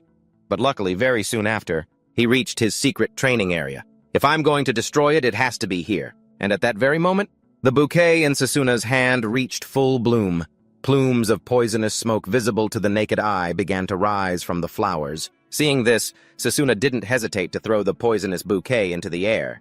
He then created a mana sword and slashed the bouquet into countless pieces. And right after that, the divine tree released its holy mana to heal and purify Sasuna. Back at the arena, everyone was sick and tired of waiting for him. Hey, isn't the representative from the close combat department here yet? A black-haired man said, but the blonde guy next to him scoffed. Maybe he just ran away. Even the announcer got tired of waiting and began to speak. Since the time limit has been reached, contestant Sasuna will forfeit and contestant Octa will be declared the winner. But before he could finish his sentence, Sasuna's voice echoed throughout the entire arena. Wait. As his voice rang out, everyone in the stadium, they turned their attention to Sasuna. It seemed that even though he had been purified by the divine tree, there was still some poison left in his body. But right now, Sasuna couldn't care less about some stupid poison. At this moment, his heart was filled with rage as he roared at the man before him, Octa. I'm not giving up. Fight me, Octa. But the Octa on the opposite side, after seeing Sasuna's condition, he started to laugh with an incredibly punchable smile. In your condition, you can barely even stand and you still dare to talk big. That dead-faced bastard continued to provoke him. Looks like you got my little congratulatory gift, huh? Hearing his taunt, Sasuna became even more furious and yelled, What the hell did you do? So many innocent people were harmed by that deadly poison. But Octa was quick on the uptake as soon as he heard Sasuna's question. He immediately played dumb, saying, What poison? I don't know what you're talking about. Sasuna glared at him, seeing him lie so shamelessly. Unconsciously, Sasuna clenched his fists in fury so hard that the veins on the back of his hand stood out, and this only made Octa even more smug. You're so easy to provoke, Sasuna Chrome. You commoners should feel honored to serve us nobles. Hearing this, Sasuna couldn't hold it in any longer and roared, Octa! At this point, the announcer at the side could also see that these two contestants were absolutely itching for a fight, so he immediately announced, In that case, round 2 officially begins. The moment the words were out, Octa instantly created a magic circle in the palm of his hand. This was his Gale magic. Then right after, he unleashed the spell towards Sasuna, forcing him to scramble to dodge it. At that moment, his friend Drago also noticed Sasuna's strange condition. What's wrong with him? His mana feels incomplete. Back with Sasuna, the high-intensity movements were causing his body to tremble with every painful pulse. Thanks to the holy tree's protection, the venom grass poison was purified. But there wasn't enough time to fully detoxify my system, Sasuna thought to himself. But he wasn't given a moment to dwell on it. The bastard across from him unleashed another barrage of spells. Left with no choice, Sasuna had to once again pick up his speed to dodge the attacks. Meanwhile, seeing Sasuna scurrying around like a rat only made Octa more excited. I'm not done yet, he shouted as he continued to fire off spells aimed at Sasuna. Meanwhile, he had to constantly move between the rock formations to evade. Oh, the representative of the close combat department is completely on the defensive. The announcer's voice boomed, seeing Sasuna only dodging. The portly head of the long-range magic department saw this and laughed with smug satisfaction. Hey, it seems our preparations were well worth it. Sasuna Cromgel, you'd better prepare yourself. Back with Sasuna. He glanced up in the stands, thinking, Layla isn't back yet. I hope they're okay. But that small movement was spotted by his wicked opponent. He saw it, and while launching another spell, taunted, What are you so worried about? Sasuna didn't even bother to answer him. It looked as though his physical condition was deteriorating seriously.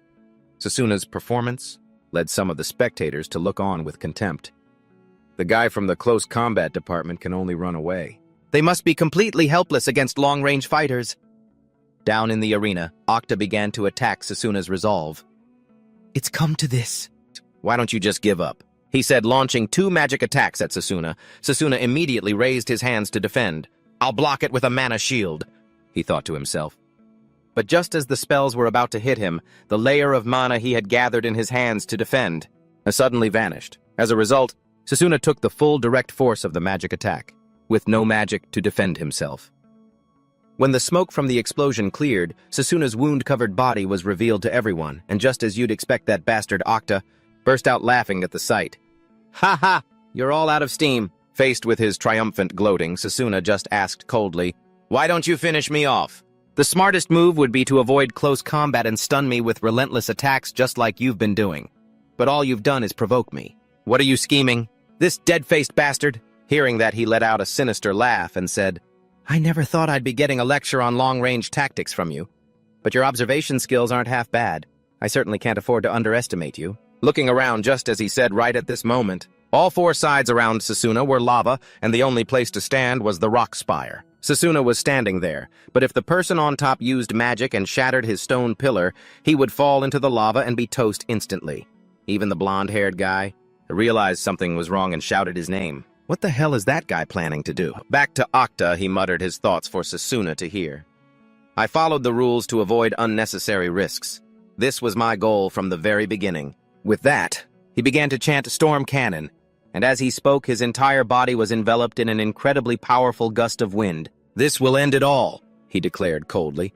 But at that very moment, Lela appeared in the stands and shouted, "Sasuna, the children are safe!" She held up her hairpin for Sasuna to see as she spoke. Seeing this, Sasuna smiled and let out a sigh of relief. Phew, now I don't have to worry about them anymore. I can get back to it. As he said this, Sasuna's body was suddenly enveloped in a blue magical aura, and then the wounds on his body slowly began to heal. This was the first time Octa's expression changed. How did you heal? He stammered. In response to his question, Sasuna just answered calmly, "What's so surprising? I'm just using physical enhancement. I activated all of my cells. While we were fighting, I was also neutralizing the poison, and you were busy trying to weaken my footwork. You fell right into my trap, you coward!" Sasuna said this as he began to form a sword of mana, while Octa on the other side started to get flustered. "Don't get cocky. What can you possibly do now?" "That's right, go get him, Octa!" the fat guy yelled. Right after that, his storm magic shot straight towards Sasuna, and when faced with this enormous spell, Sasuna was still able to calmly think of a counter-strategy. "I have no footwork. My remaining mana is almost gone, but this is enough to defeat you." Sasuna spoke as he swung the sword in his hand, slashing straight into the magic spell. Then he poured all his strength into his arms and sent the spell flying back towards Octa. This incredible sight made his friend Drago exclaim in astonishment. He repelled it. Back to Octa after seeing his own magic being sent back at him. He let out a roar and gathered magic in his palms. And right before the spell hit him, he managed to unleash his own magic to nullify it. "Did you think I couldn't disable my own magic?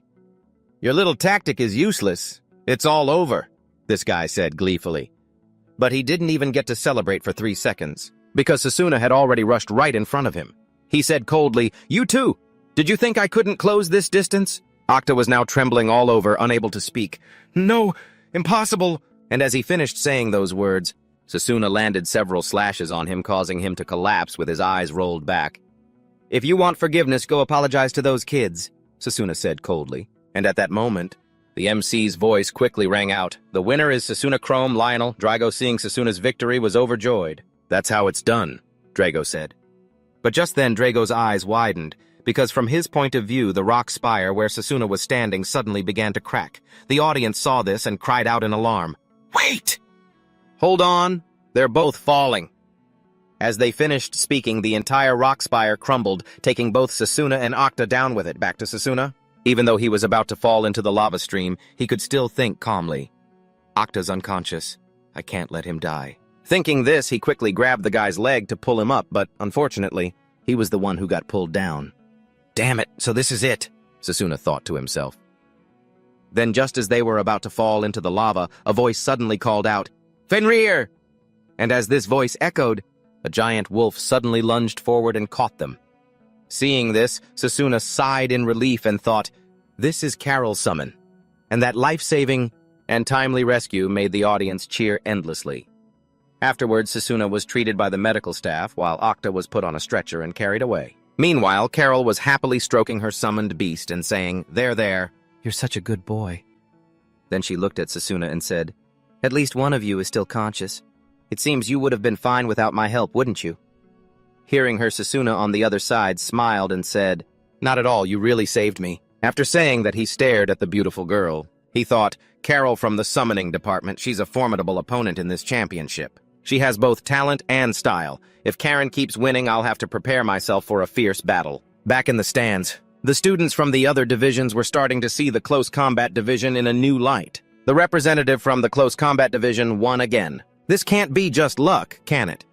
At this rate, it's getting harder and harder to predict. And just as everyone was starting to acknowledge the strength of the close combat division, that Fatso, the head of the long-range magic division, started fuming. "Damn it. What a bunch of useless fools. I won't forget this, Sasuna Cromgel," he said, flipping Sasuna the bird even though he couldn't see it. Meanwhile, with Sasuna, right after getting bandaged up, he ran over to Layla's group. "You did great, Sasuna," Layla said. "I heard from Layla. You really went through a lot," Drago said. Hearing them, Sasuna asked, "What about the kids?" They're sleeping in the infirmary now. The doctor said they'll be fine, Layla said with a bright smile. That's a relief. Sasuna smiled upon hearing the news, but just then suddenly, Sasuna felt something. His face darkened and he immediately spun around to look. This made Layla, who was beside him, ask in confusion, "Is something wrong?" "It's nothing," Sasuna said hastily, but he was actually breaking out in a cold sweat. "What was that just now?" It was so cold. That dark magic filled with killing intent. What's going on at this tournament? Time passed quickly. Sasuna was now training alone, but it seemed he still wasn't satisfied with his current strength. The final match is next week. And that mysterious person? I need new power to be able to fight them. The power I've been searching for. And just as he arrived here, the voice of the muscular teacher Lionel rang out from behind. "Sasuna, why did you call me here?" Hearing his voice, Sasuna calmly turned around and said, "I want to ask for your guidance again, Professor." "No, I should call you Comet Punch Lionel." Hearing this, Lionel looked a little surprised, then chuckled and said, "That name, it brings back memories. Where did you hear that from anyway?" Hearing him admit it, Sasuna grew so excited he clenched his fists and thought, "So it really was you, Professor Comet Punch. That's the nickname I heard the Magic Corps mention before I regressed. Rumor had it that he was a close combat mage who could defeat ferocious dragons with a single blow. When I joined, he had already been discharged, so I never had the chance to fight alongside him. I had my suspicions since I met him, but to think it was actually true."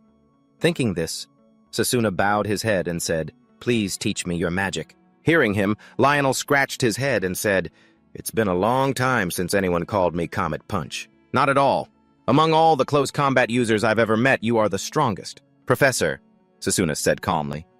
Lionel in turn took a deep breath and asked, "Why do you seek that power?" "You're already strong enough." After listening, Sasuna replied, "It's still not enough. I don't want to lose to anyone, even if my opponent is a god." In response to his words, Lionel burst out laughing. "Ha, you're an interesting one, Sasuna. All right then. Normally, I wouldn't teach this technique to students who are still growing, but I'll make an exception." After speaking, he began to gather mana into his fist and started explaining, "This magic is what earned me the name Comet Punch. This move consumes a lot of mana, so I can't use it many times. Just once. Watch closely." With that, he threw a powerful punch forward, creating a terrifying surge of energy that destroyed everything in its path. Rocks and dirt flew everywhere, forcing Sasuna to quickly raise his arm to shield himself as he waited for the explosion to end. What appeared before Sasuna's eyes was a trench gouged out of the earth. "What is this power?" Sasuna said in amazement. Yes." At that moment, Lionel continued to explain, "This technique requires me to continuously gather mana for a while before releasing it, so it's not suitable for use. In one-on-one matches like in the championship tournament. Are you okay with that?" "Yes, I trust you, Professor Lionel," Sasuna said hurriedly. Hearing him say that, Lionel got right down to business. "All right then. Then let's start training right away. Follow me, Sasuna." The scene changes to Karen, who is happily drinking tea and chatting with someone. "First off, congratulations on making it to the finals," someone said to Karen. Hearing this, Karen smiled brightly and said, Hey, thanks a lot." Then the mysterious person asked, "Your next opponent is that guy from the close combat division. How confident are you?" After hearing the question, Karen just kept smiling and said, "Winning or losing all comes down to luck, I guess. I'll just do my best to have a good match. Would you like another drink?" "No thanks," the other person said. And not long after that, as Karen was carrying the tray of drinks away, the mysterious person slowly pulled some kind of card out of their pocket. They then aimed it at the back of Karen's neck, and in that very instant, suddenly on the back of her neck, a strange symbol appeared. Karen fainted immediately. Seeing her fall, the mysterious person thought coldly, "If she wins, it wins too." The situation had changed. Time passed quickly. Meanwhile, Sasuna was still practicing the technique Lionel had taught him using just a single punch, and yet he was able to create a massive explosion in the forest. "Professor, what do you think?" Sasuna asked. Lionel's eyes went wide, stunned by Sasuna's ability to learn. "Unbelievable! It hasn't even been a week and he's already memorized everything. It took me 2 years to learn this," Lionel thought to himself. Then he didn't hold back his praise. "Excellent, I taught you the Comet Punch?" "Ah, no, that's right, it's cannon fire." Hearing this, Sasuna smiled confidently, and just like that, it was time for the final match. The 781st Elmeris Magic Academy Friendship Tournament Finals have finally begun. The crowd favorite with her overwhelming power. Karen from the Summoning Division will face off against the new rising star Sasuna of the Close Combat Division. The arena for the final match is the Goddess's Ruins. To prevent any damage from this fierce battle, a super powerful barrier will be set up by Master Mages. At that moment, students from other divisions in the stands were buzzing. "Hey, who do you guys think will win?" A chubby kid sitting nearby heard this and said confidently, "It's gotta be the undefeated Summoning Division, of course." But a girl with purple hair didn't think so. "The Close Combat Division is really strong, you know. I've already become a fan of his." This kind of chatter echoed throughout the stands. Even the 3 children from before were there today to cheer for Sasuna. "Go, brother Sasuna! Back over with Layla!" After seeing the arena, she said happily. Finally a match where he isn't at a disadvantage. "Let's hope so," Lionel said calmly. And while the 2 of them were still talking, Sasuna down at the arena's edge glanced over at the headmaster and thought, "If I win this, you have to keep your promise and teach me a second magic headmaster." Just then, on the opposite side, Karen spoke up. "You seem to be in high spirits. Let's both give it our all." As she spoke, she summoned her wolf, and right after that, the announcer, seeing they were both ready, declared, "The final match we've all been waiting for officially begins." And right after the announcer's words, Karen shouted, "Come forth, Fenrir!" At her command, the mini-wolf suddenly transformed into a giant wolf. It then glared over at Sasuna with a look full of menace, and right after that, it aimed straight for Sasuna and unleashed an ice breath attack. Luckily, Sasuna realized it in time and leaped to the side to dodge, but even so, he could still feel that this attack was pretty nasty. A freezing attack that's just like a blizzard, he thought to himself. On the other side, Karen, seeing Sasuna dodge so quickly, it didn't hold back her praise. "As expected, your footwork is incredible, but I won't give you a chance to rest." As she spoke, she had Fenrir create 4 beams of light that shot straight at Sasuna. Seeing this, Sasuna immediately used enhancement magic on himself to increase his movement speed. Then, like an eel, he began to weave and slip between the attacks. Next, Sasuna quickly slashed through a blast of frost and charged straight for Karen. And right after that, he quickly used the sword in his hand to slash one of Fenrir's eyes blind. Seeing this from the stands, Layla shouted with joy, "He did it!" But she had barely had a moment to celebrate when Lionel beside her reminded her, "No, summoned spirit beasts accumulate a lot of mana. A wound like that will heal in an instant." And just as he said at that very moment, Karen began using her magic to heal Fenrir. There.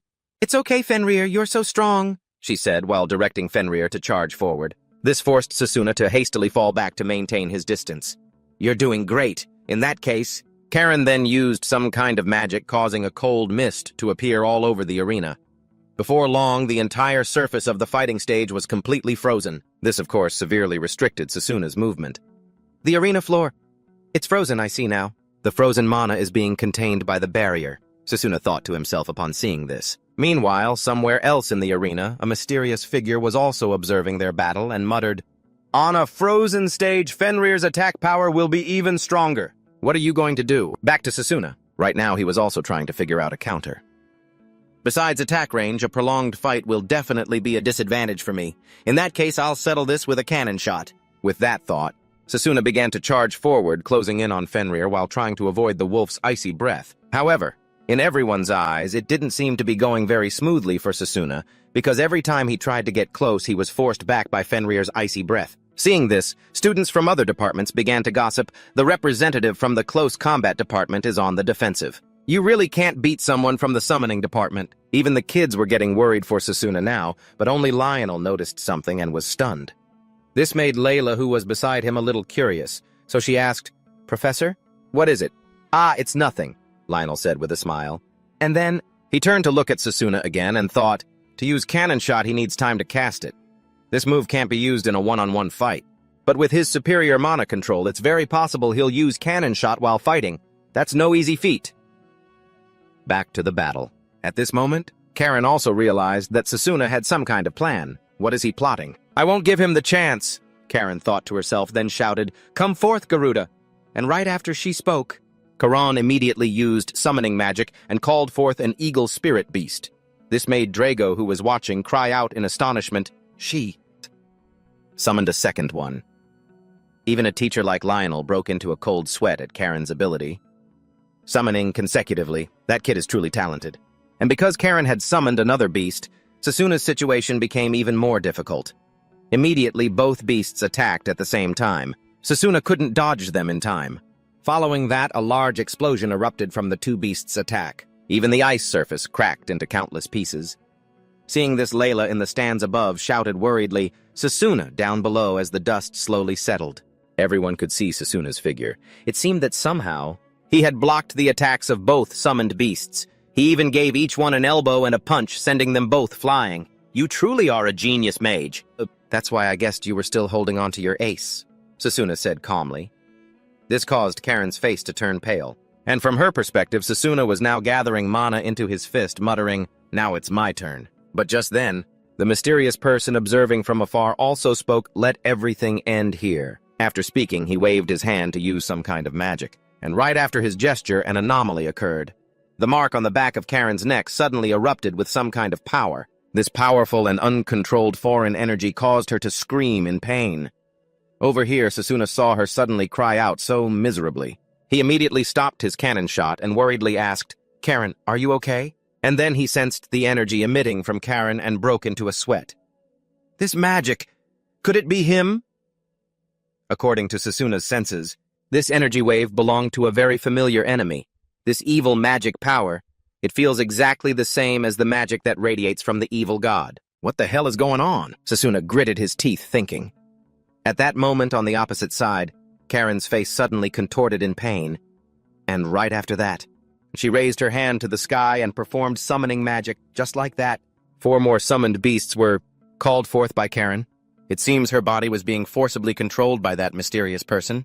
Meanwhile, the audience watching didn't understand what was happening. Seeing her summon so many, they started shouting and cheering loudly. "Wow! How many summons has she called out?"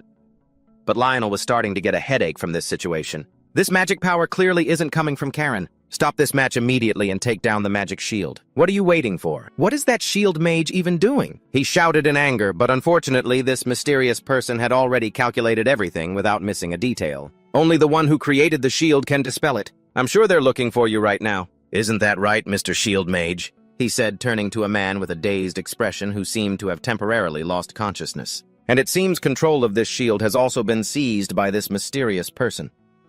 Back with Sasuna, he was struggling against the attacks from the summoned creatures, the ones Karen had just summoned.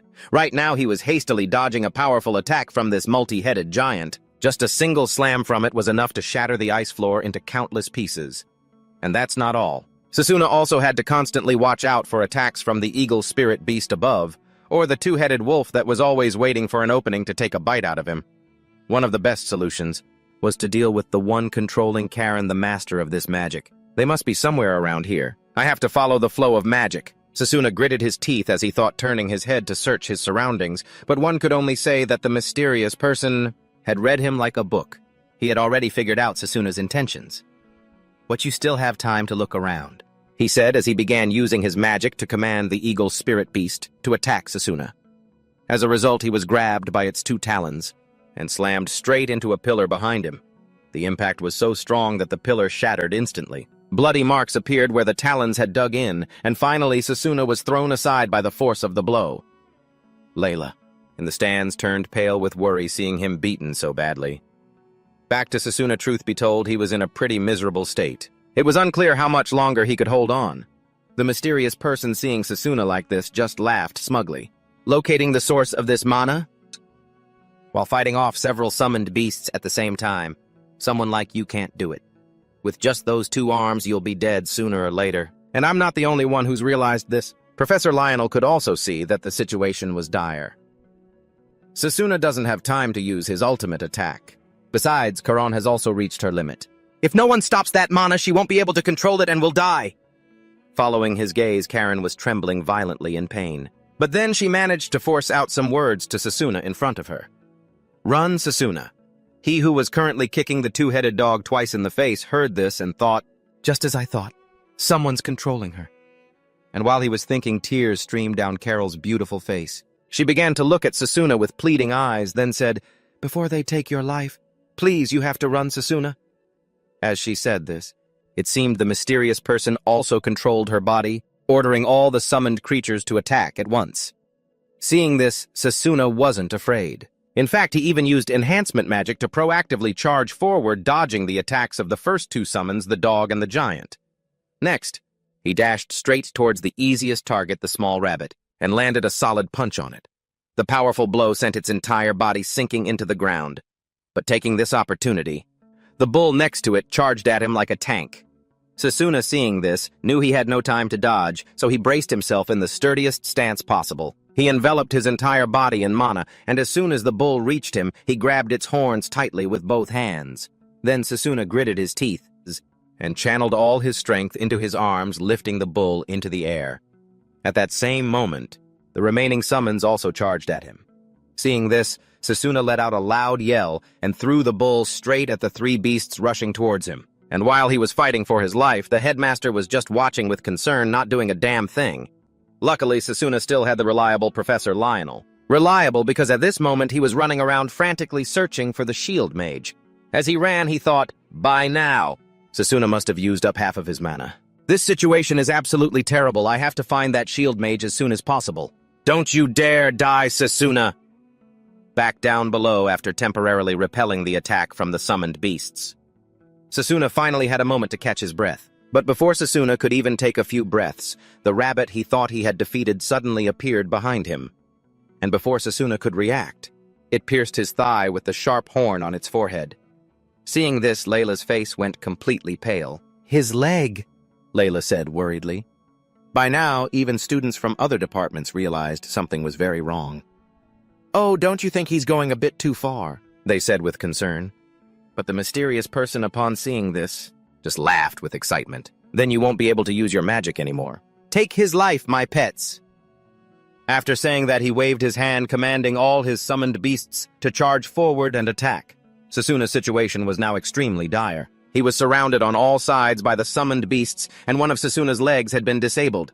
Because one leg was temporarily unusable, Sasuna couldn't escape Fenrir's attack. It immediately chomped down on Sasuna's left arm, causing large streams of blood to spurt out from his arm. Even after it bit down, it clenched its jaw even harder as if it wanted to completely crush his arm. This excruciating pain made Sasuna scream out in agony. In his daze, he recalled some of his teacher Lionel's words. Do you all know what the most important thing for you to do in a battle is as battle mages? Hearing this, Drago immediately said it was to take down the enemy with a single powerful blow. Sasuna, however, had a different idea and said to keep the damage you receive to a minimum, while closing the distance with the enemy as much as possible, right? That's also correct. But there's something else that's even more important. It's to land a solid punch on your opponent with the mindset of, I can accomplish anything with this punch. And that's why you all will have to participate in endurance training. Back in the present, it seemed that thanks to those endurance exercises, Sasuna had finally regained his composure, and he gradually endured the pain. I finally did it, Sasuna mumbled, and at the same time, his right fist had already gathered a full charge of mana. This was the moment for him to unleash his cannon shot while the wolf was locked onto his arm. This made the mysterious person's eyes widen in surprise. No way, he shouldn't be able to use that arm anymore. Don't tell me he did that on purpose, just to hide the fact that he was gathering mana this whole time. Back to Sasuna, who was thinking to himself, these summoned beasts have lost control. If I show them a small opening like this, I can gather them all in one place and finish them in a single blow. I'll use all the mana I have left for this one punch and take all of you down. And then, under everyone's worried gazes, Sasuna unleashed her barrage attack directly at the wolf, instantly obliterating it, which also sent Karen flying. But that wasn't all. The beam of energy from this attack pierced through Fenrir's body and destroyed everything in its path, including the summoned beasts behind it. After that, Sasuna quickly rushed over and caught Karen just before her body hit the ground. Seeing that she was okay, Sasuna let out a sigh of relief. Karen's condition had returned to normal. Meanwhile, the students watching from above, unaware that anything unusual had happened, only saw that the battle was over. They began to speak up. Whoa, for real? So that means Karan lost, right? The winner is Sasuna Kromgel. This victory has been nearly a century in the making. The champion of the Elmaris Magic Academy's friendly tournament is the Close Combat Department. The announcer's excited voice rang out while other students began to feel happy for him. What was that? I've never seen that skill before. That attack was insane. Students from other departments were stunned as they witnessed his ultimate barrage technique. Did Sasuna really win? Layla said, her voice filled with emotion. Drago also nodded, saying, that's how it's done. Amazing. But the happiest person of all was none other than the blonde-haired young man Sasuna had previously dealt with. "Awesome, I knew you could do it, Sasuna. No way." "How much money did we win?" his amazed friends exclaimed. Back to the mysterious person, his plan had failed, so he planned to turn and eliminate the mage who created the barrier. "That kid is actually still alive. As expected, I shouldn't have underestimated him. You're useless now." As he said this, the man began to use magic. However, right after that, as if realizing something, the mysterious man retracted his magic. "Have they already located the barrier mage?" With that thought, this man also secretly destroyed the mark he had placed on the mage earlier. The person rushing toward them was none other than the muscular teacher Lionel. "He's here." Just then, he discovered the unconscious mage nearby and hurried over to check his pulse. At the same time, because the mysterious man had withdrawn his controlling power, the barrier was also deactivated, and it was only at this moment that the old headmaster finally came down. "It seems she was seriously injured after her summoned beast was repeatedly defeated," he said, turning to look at Karen. She was unconscious beside him, and Sasuna stated his thoughts bluntly. "It seems like someone was controlling her." "Indeed. This is likely the effect of a magical item. Leave the rest to the academy." As he spoke, he began to use his magic to heal the girl. And of course, he didn't forget his prior promise to Sasuna. "Sasuna Cromgel, you have proven your strength. I will keep my promise. Come to my office tomorrow." After speaking, the headmaster left. Scene changed to the infirmary. After using healing magic for a temporary recovery, the medical staff gave some instructions. "Your external injuries are temporarily stable, but your internal injuries haven't fully healed. You'll need to rest for a while." "Yes, ma'am," Sasuna replied with a nod. But at that same moment, a knock came from outside the door. Then, Karen's group and the kids all rushed in. "Sasuna, are you okay?" Seeing them, the champ waved his hand. "Look, I'm fine." "That's a relief, and once again, congratulations on your victory," Layla said with a smile. "Congratulations. You're the pride of our close combat magic department." "You were so cool, Sasuna," the kids shouted. After a round of congratulations, everyone quickly left to let Sasuna get some rest. And now was the time for Professor Lionel to speak with him privately. "That barrier mage is still alive. Someone knocked him unconscious. As for Karen, she also needs to recover, but she's stable now. When she wakes up, she will certainly be questioned. But in this incident, it seems you were the real target. What do you think?" he said, pointing directly at Sasuna, whose face grew pensive as if he was thinking of something. Scene changed to that evening in front of Karen's room. The mysterious person appeared there again. However, as soon as he touched the door, he was blocked by a barrier. "A barrier to prevent intruders, huh? But it's useless." After saying that, he squeezed his hand into a fist, causing the barrier magic to shatter into pieces. His goal this time was none other than to eliminate Karen. "Now I must eliminate her first, and then... Sasuna, I must erase all traces connected to me."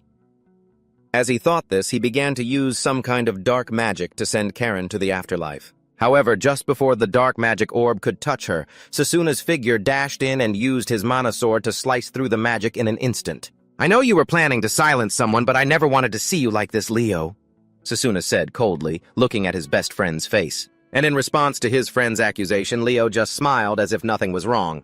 "Ha ha! So I've been found out, huh? And here I thought I didn't leave any traces." Hearing his words, Sasuna nodded in agreement. "It's true there were no traces, but after what I just witnessed, I'm sure of it." It seems Sasuna wasn't entirely sure Leo was the mysterious figure, but he guessed that Karen would definitely be his next target for elimination, so he laid in wait here. And so with just a simple line of reasoning, Sasuna was able to uncover Leo's identity, causing the guy's face to freeze. After a few seconds of silence, he pointed to the door and suggested, "Let's go outside and talk for a bit, shall we? This place reeks of medicine." And just like that, the two of them started walking outside as naturally as two friends. But as they moved, waves of pain washed over Sasuna. It was because his wounds hadn't fully healed yet. Walking ahead, Leo seemed to have reached a secluded spot and spoke up. "You look terrifying, Sasuna. So how long have you known I was the culprit?" In response to his question, Sasuna didn't hide anything.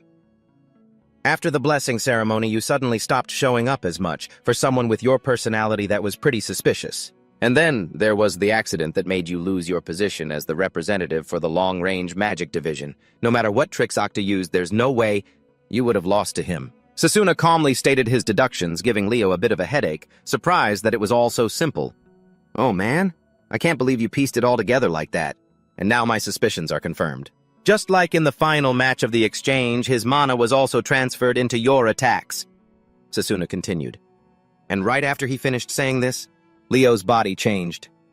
Hey, Sasuna, who are you talking about? Do you know of that great being? As he spoke this, Leo's aura began to change. Finally, his entire body was enveloped in an incredibly evil energy, along with strange stripes on his body. And the moment he saw this energy, our protagonist raised his guard to the maximum. The transformation of this energy means Leo is definitely a demon's lackey. If that's the case, then I have to stop him right now. As he thought this, he began to form a mana sword in his hand while the Leo in front of him was done playing friends. I can no longer allow you to do as you please, even though I wanted to play with you a little longer. Farewell, he declared coldly. Sasuna charged forward to attack and seize the advantage. However, just as Sasuna swung his sword aiming for Leo, at the very moment his mana sword was about to strike the evil god's hound, it suddenly dissolved like soap bubbles. This feeling, it's exactly like that time. Sasuna thought anxiously, seeing his magic nullified just as it was when he fought the evil god in his past life. And like a typical villain, this Leo began to explain his own attributes. That great being bestowed upon me the skill to nullify an opponent's mana upon making contact with any of their attacks. So no matter what magic you use, you can't touch me. Don't even try. I don't believe you. Sasuna began to swing his sword and attack once more. And the result was exactly the same as before. The sword once again disintegrated into tiny fragments, but this was merely a feint from Sasuna. Not yet. Mana nullification only works when it makes contact with my attack. But if I strike from a blind spot, it should work. With that thought, our hero used his superhuman speed to circle behind Leo and attack from the rear, thinking that as long as Leo's hand couldn't touch the attack, he would land a hit. But unfortunately, his thinking was a bit naive, because this time, even without Leo touching it, Sasuna's sword still disintegrated before it could pierce him, as if a special field surrounded this Leo guy, and any magical attack that hit this shield would be destroyed by it. It's useless. My ability to detect mana and decide how to block it is faster than you think, Leo said coldly. Then the hound simply had to wave a hand, and a small fireball materialized, striking Sasuna directly and sending him flying. To be honest, I wanted to fight you when you were fully recovered. You're truly skilled. Normally, close-quarters magic can't reach this level. If you had chosen long-range magic, we could have played with each other for a little while longer. But that doesn't matter anymore. After all, you're going to die here anyway. As he finished speaking, Leo threw a lightning spear that pierced Sasuna's thigh, causing him to collapse in agony. He wasn't aiming to kill him, Sasuna thought to himself, and then he spoke up to buy some time. Why are you doing this? Did you side with the demons? Let's see. I'm just sick and tired of this world. In a way, it's like wanting to destroy a sandcastle someone else built, right? Honestly, this world just needs to be rebuilt from scratch. Hearing this psycho reveal his intentions made Sasuna furious. Just because you hate everything, you sold your soul to the demons. Stop talking nonsense, Leo. Are you even really Leo? He shouted, but the Leo on the other side seemed a little annoyed and prepared to unleash a finishing spell. At the same time, our protagonist began to gather mana into his fist. I still can't use this mana sword. I have to use it at the closest possible range for a direct slash. I need to remember the feeling of that attack. I still have a chance, he told himself. However, before Sasuna could finish his preparations, Leo in front of him began his attack. You're too slow. As he spoke, he unleashed his dark magic, aiming straight for Sasuna, and at that moment, our protagonist had nowhere left to run. His casting speed is too fast. Is this the power of an evil god? Sasuna thought to himself. And in that most critical moment, the headmaster's voice rang out. Stop! Along with his voice, a magic spell appeared in front of Sasuna, helping him block Leo's attack. White flame magic, both of them thought to themselves. Then another pillar of fire shot towards Leo on the side, but he instantly nullified it. As for the old headmaster and his dragon, they had made a badass appearance on the roof, not far away. Sorry I'm late, he said to Sasuna. Not at all, sir. You were just in time to save me, Sasuna replied, shaking his head. Then the headmaster looked directly at Leo and asked, Are you the one who caused the incident during the competition? In response to his question, Leo admitted it bluntly. So you figured it out, huh? And I sensed the residual mana, so I followed the trail, he explained. Ha, as expected of the head of this magic academy. Leo laughed in praise. I didn't want to suspect that one of my own students had done such things. I'll have to place you under arrest. Leo Furcrest! the headmaster declared, simultaneously waving his hand to command his dragon, which began to spew fire directly at Leo. Sasuna, who was standing nearby, could also feel the terrifying power of this attack. However, like so many other magic attacks, it was neutralized the moment it got near Leo. So this is the legendary magical beast, the strongest in the rumors, the White Dragon. If that person hadn't given me a portion of their magic power, I would have been in trouble, Leo said with awe. Meanwhile, the headmaster's face grew serious. Magic nullification? So it's real. Beside him, Sasuna heard this and turned to ask, "Sir, you know about that magic?" "Yes. It was recorded in my family's archives, the Silver Rocks. When the nameless dark power awakens, the world will be plunged into disaster and magic nullification. It is one of those powers." Back to Leo, seeing that the headmaster's magic had no effect on him, he was no longer worried. "Magic has no effect on me, and the same goes for you, Danny Silverrock." As he spoke, the villain began to gather a type of magic that looked anything but weak. It was a composite magic combining 3 elements. At the same time, a strange symbol appeared in both of Headmaster Duncan's eyes. Then, before Leo could use his magic, he spoke. "Take 2 steps to your right, Sasuna."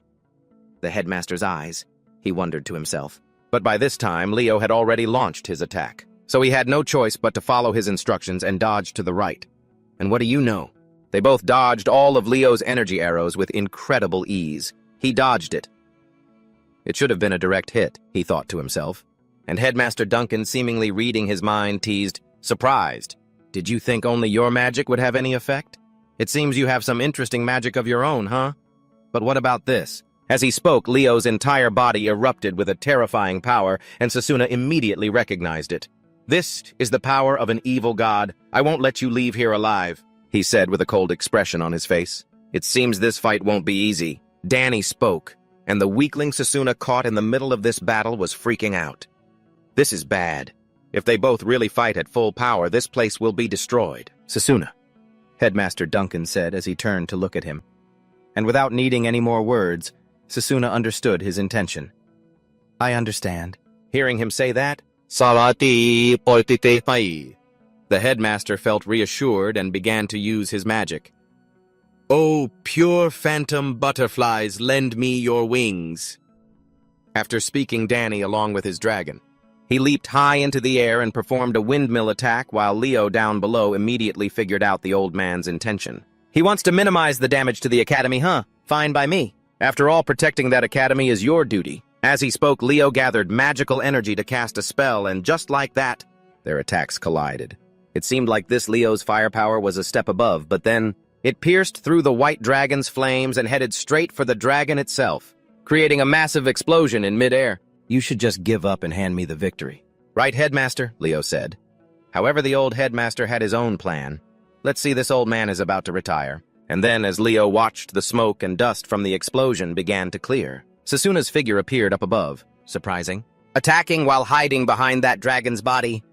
But a surprise like that is nothing.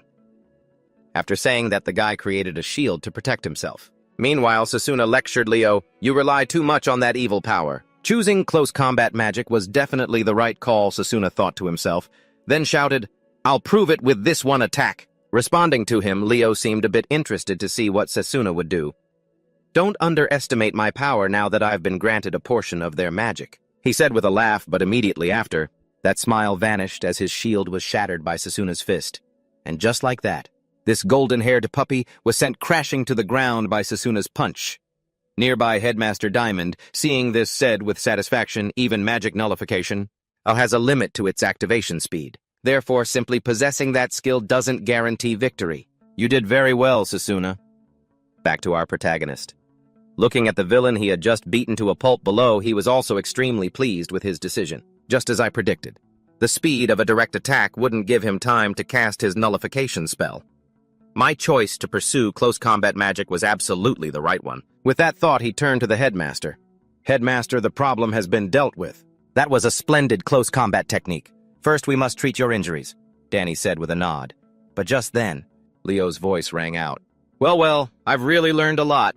You always exceed my expectations." As he spoke, Leo struggled back to his feet, much to our protagonist's disbelief. He can still stand after taking that hit head-on, Sasuna thought to himself. "Now it's my turn," Leo shouted, unleashing a sphere of magic aimed at Sasuna.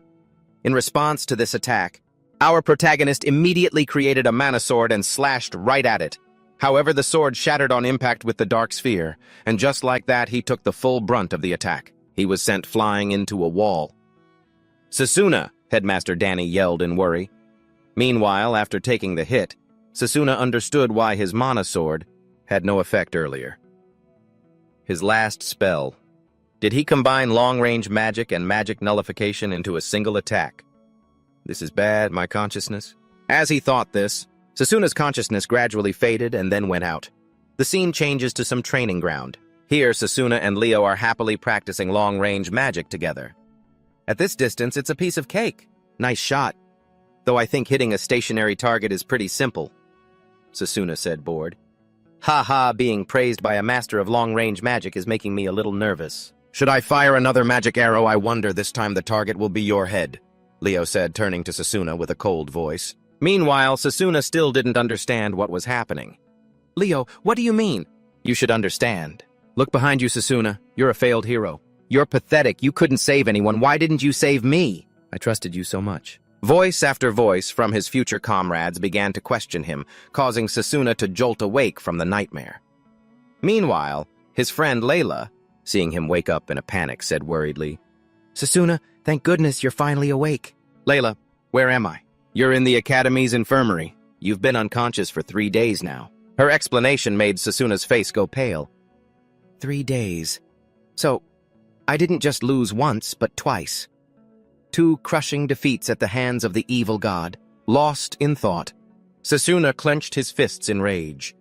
After a few seconds of composing himself, he remembered Headmaster Diamond and asked, by the way, how is the headmaster? He's probably in his private room. There's a meeting going on right now, Layla replied. Hearing this, Sasuna immediately got out of bed, making his friend very worried.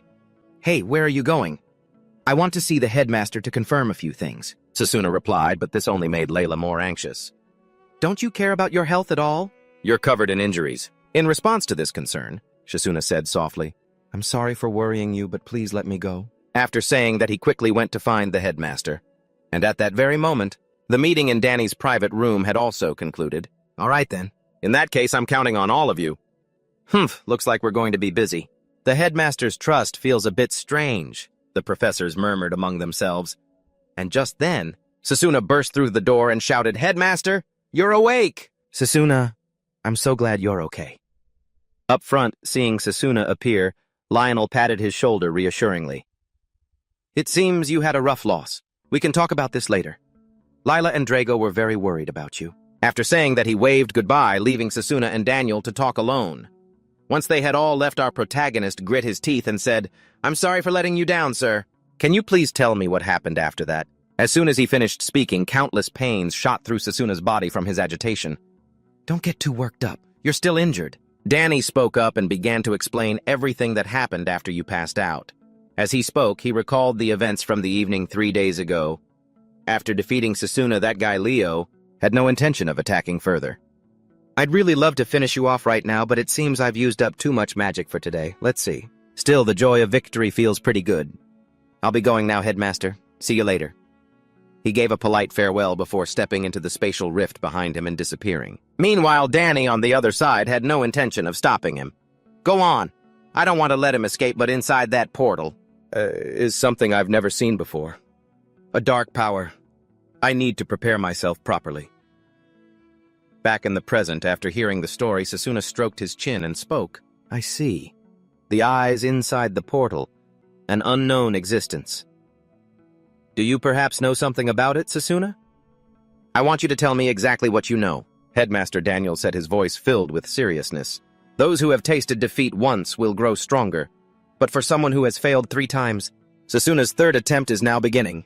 Back to our story. The headmaster also removed his glove, revealing a very strange magic seal. Then he asked, aside from that, do you also know about this magic? Can you tell me? I want to trust you. Hearing him ask this, Sasuna frowned in thought. The future, should I tell him about it? But a story about turning back time? He'll never believe me. The more he thought, the more restless Sasuna became, and Headmaster Daniel could see he was struggling. So he asked again, is there a reason you can't talk about it? Without answering his question, Sasuna continued to think, and suddenly an idea popped into his head. I know. What if I tell him about that? Sasuna spoke up. Headmaster, please check the necklace of rebirth. Over here. Daniel, hearing this, was a bit startled and took out the necklace to inspect it. Then he exclaimed, "This is the blessing of the time spirit. It's gone. Does that mean it was used in another timeline?" "That's right, Headmaster. 15 years from now, out of regret, I used the necklace's power."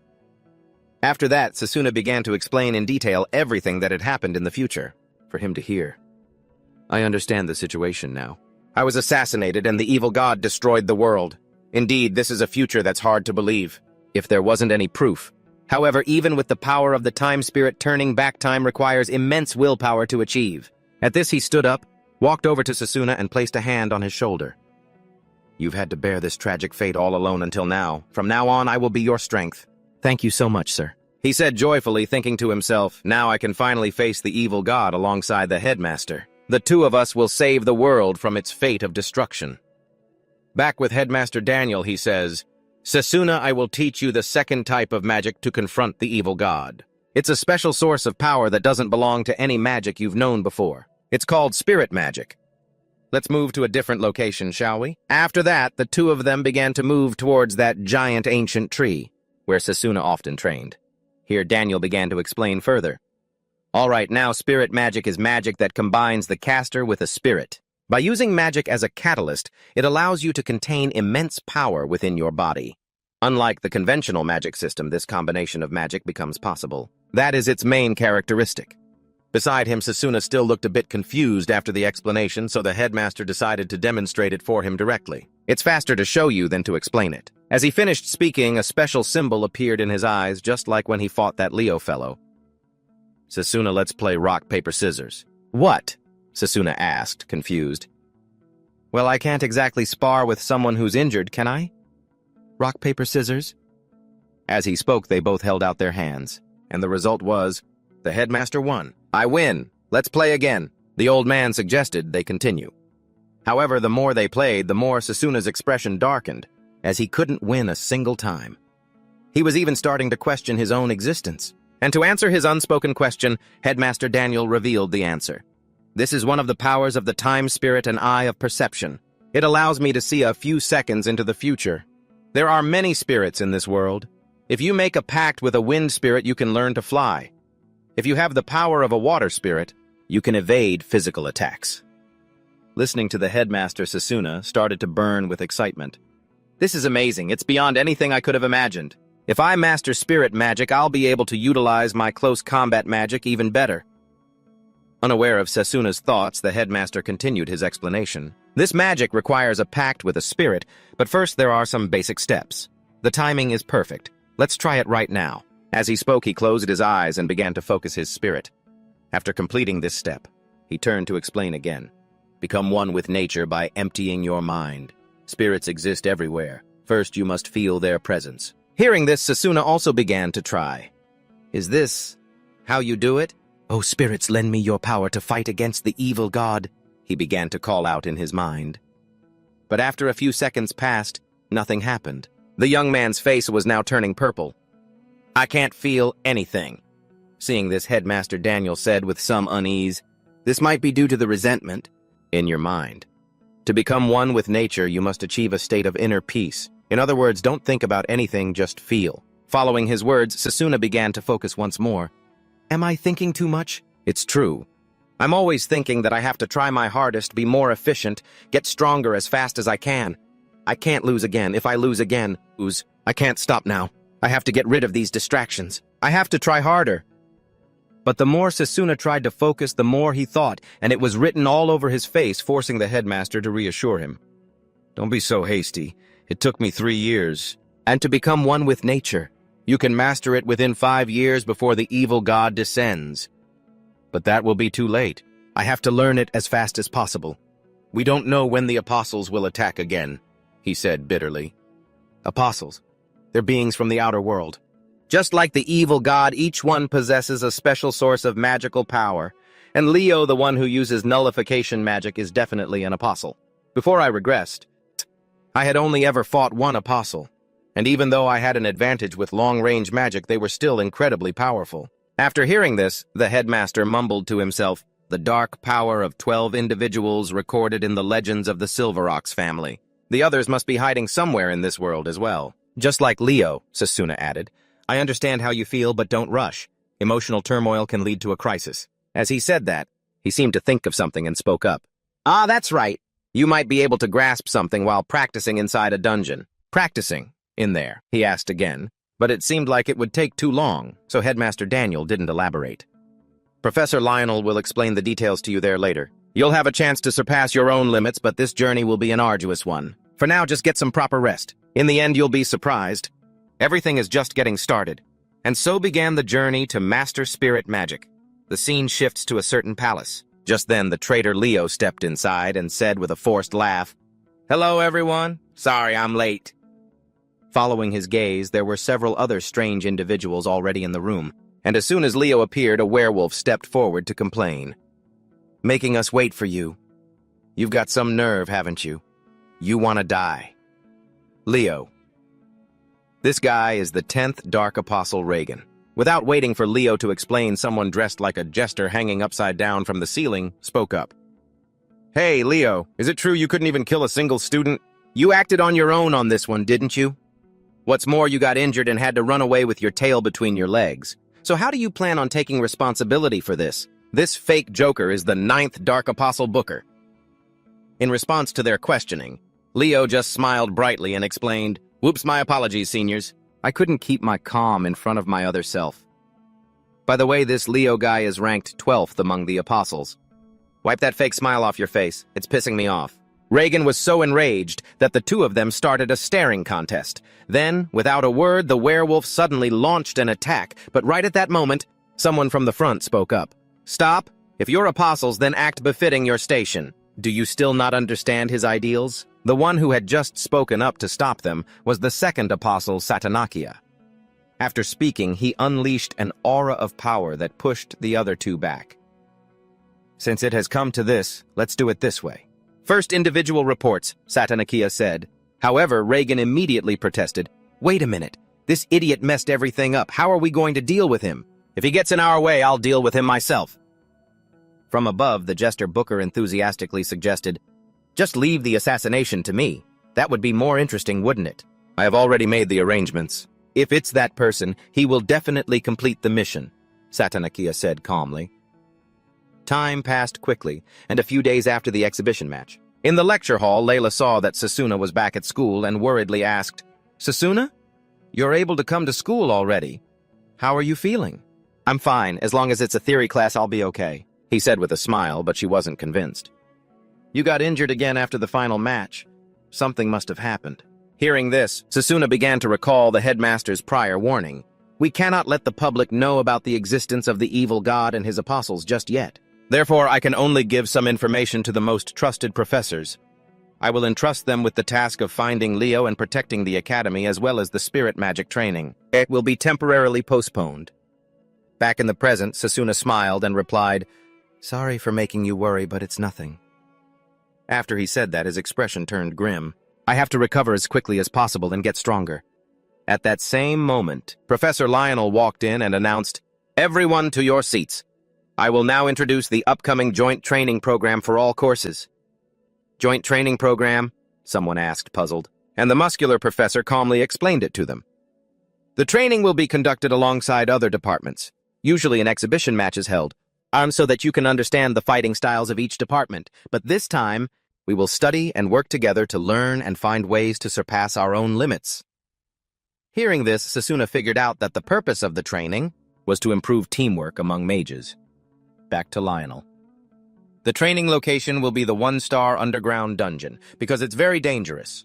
Participants will be volunteers. The training session will last for 2 weeks. Please prepare yourselves well until then." So this is the joint training the headmaster mentioned.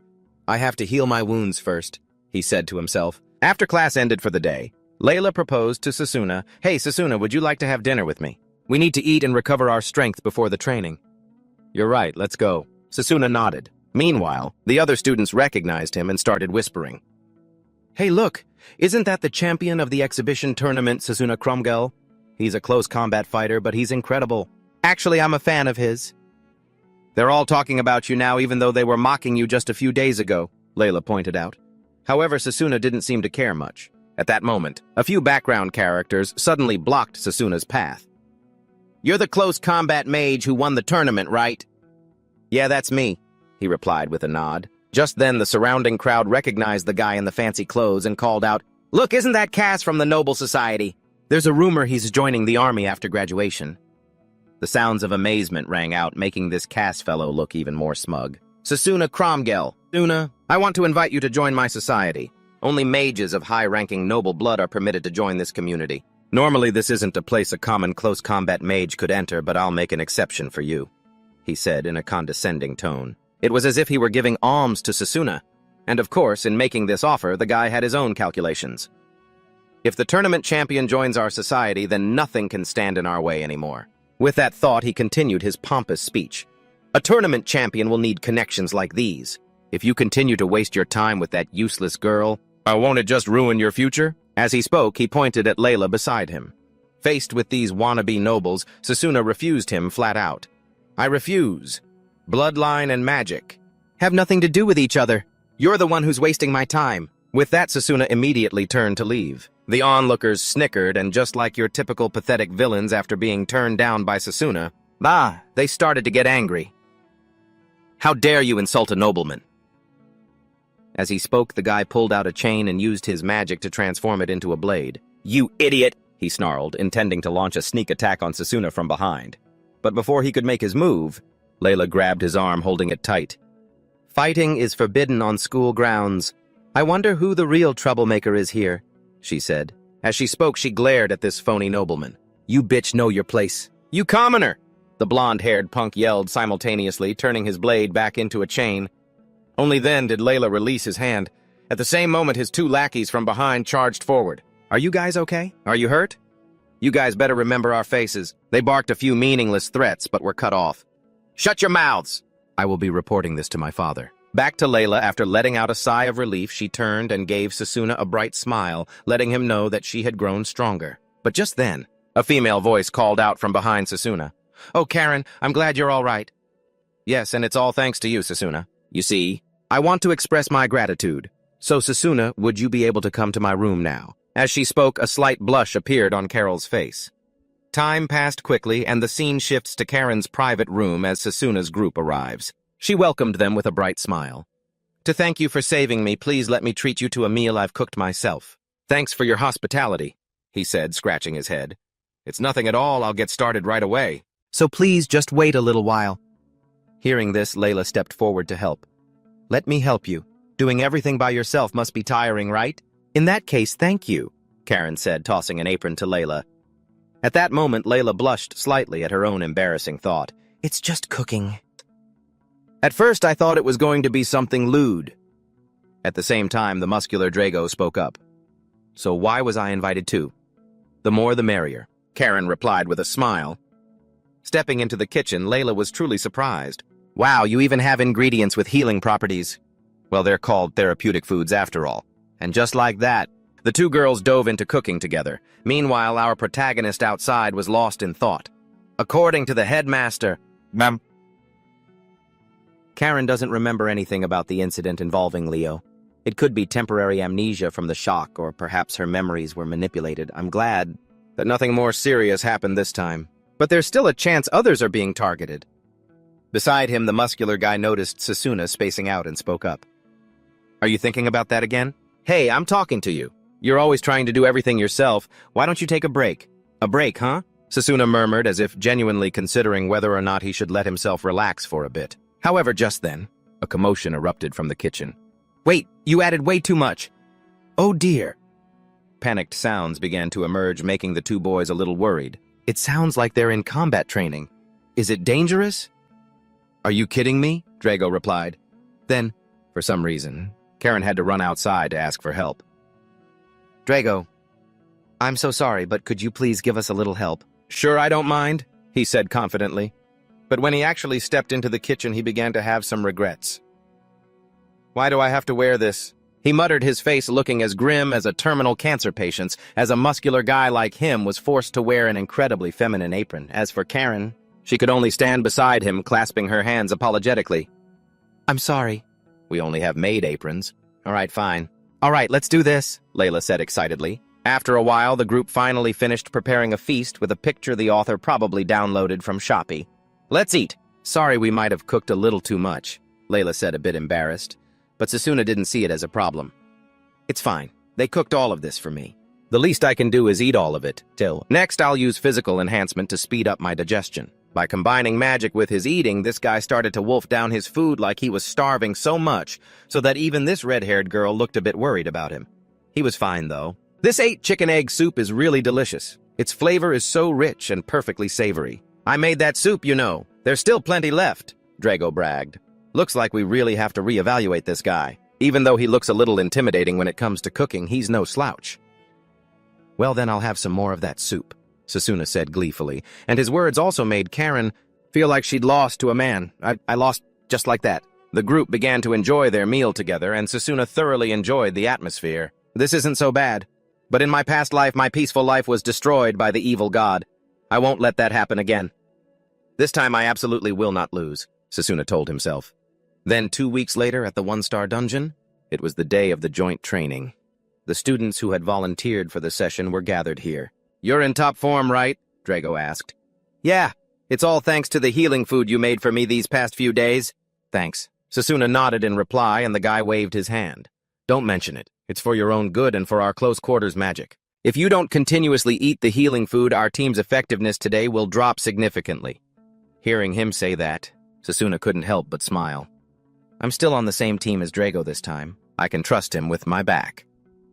At the same time, 2 people approached them from behind. "Hey, sorry to keep you two waiting." "Oh, the formation specialists are here," Drago said. Then the 2 of them introduced themselves. "I'm Mifune, a 3rd year from the Formation Arts Department, and she is Yuzuha." "Hey, you two," Yuzuha said with a smile as the 2 guys in front also began their introductions. "I'm Drago Upgrade from the Close Quarters Combat Department." "I'm Sasuna Chrome Girl." "So you're the one who won the friendly match, huh? You look very reliable." "Let's work well together, you two, Drago," he said enthusiastically, which made Sasuna and Drago feel more at ease. "He seems like a pretty friendly guy." "Yeah, over here," Yuzuha also whispered in a voice that only Mifune could hear. "You look very polite. You've already made them lower their guard. Do I look that way? Sometimes you have to be two-faced." As he spoke, Mifune revealed a truly villainous face. Meanwhile, the supervising professor, seeing that all the groups had gathered, called everyone together and gave his instructions. "It seems all the students have gathered here. The training exercise will begin now. I am Giovanni, and I am the one responsible for this joint training trip. This joint training trip is a collaboration between the Formation Arts and Close Quarters Combat Departments.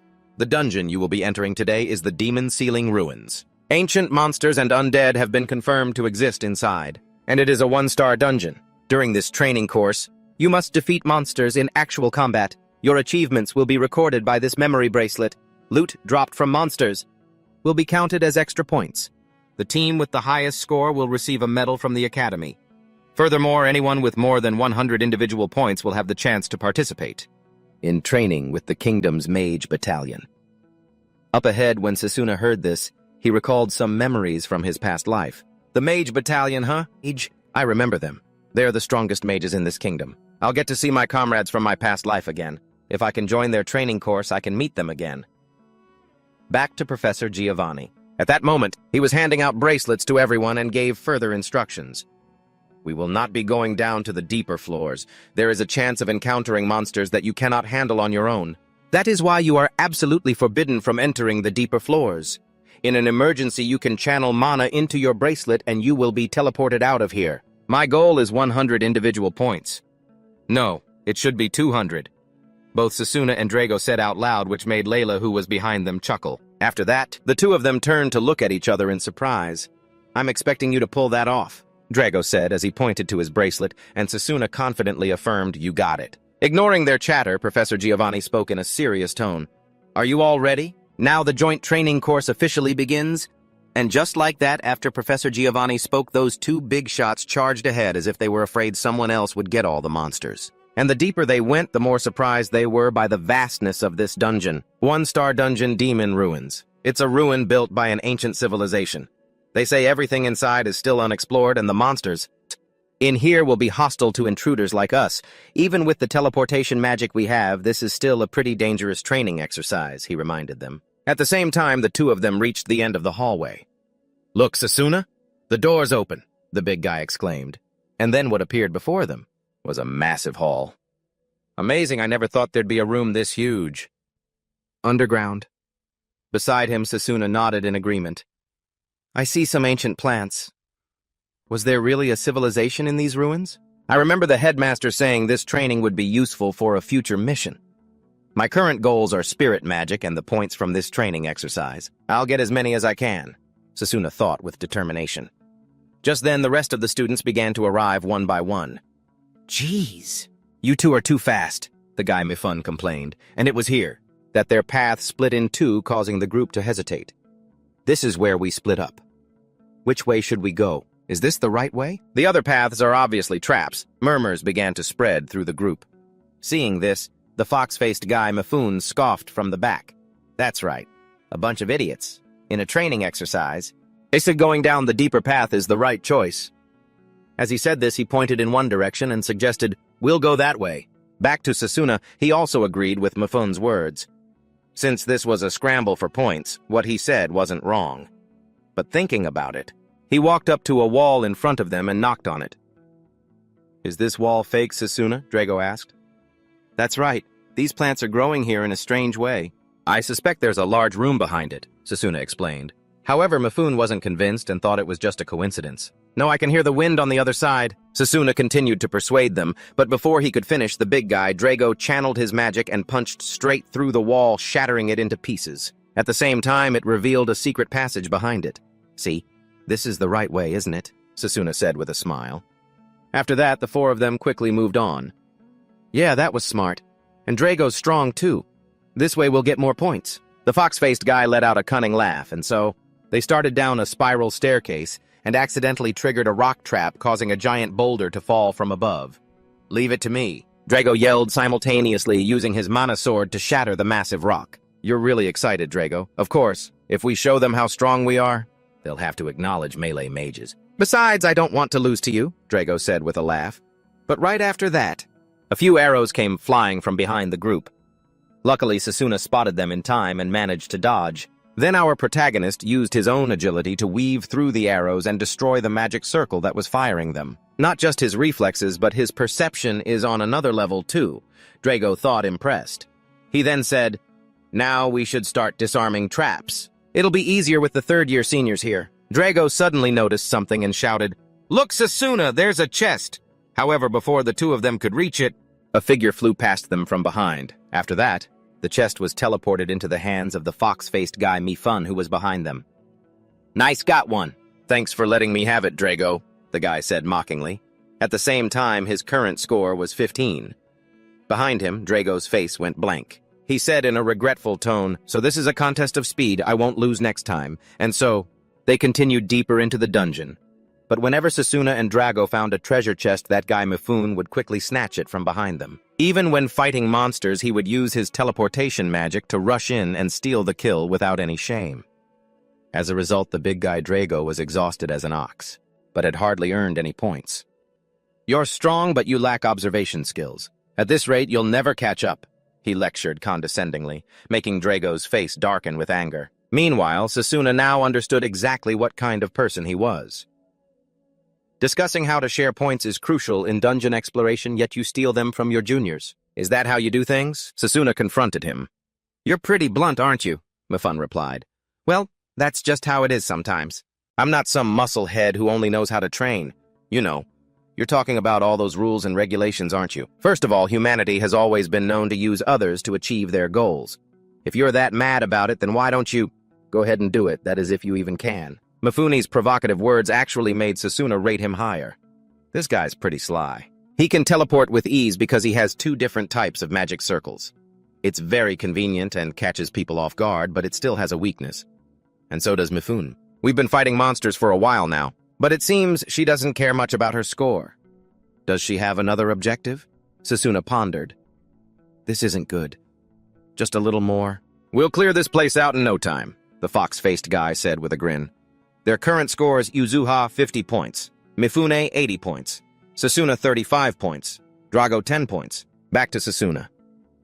As he stepped inside the room, he suddenly sensed something. Something incredibly strange. However, before he could make a judgment, Mifune started using his usual trick, using a paper doll to teleport the chest.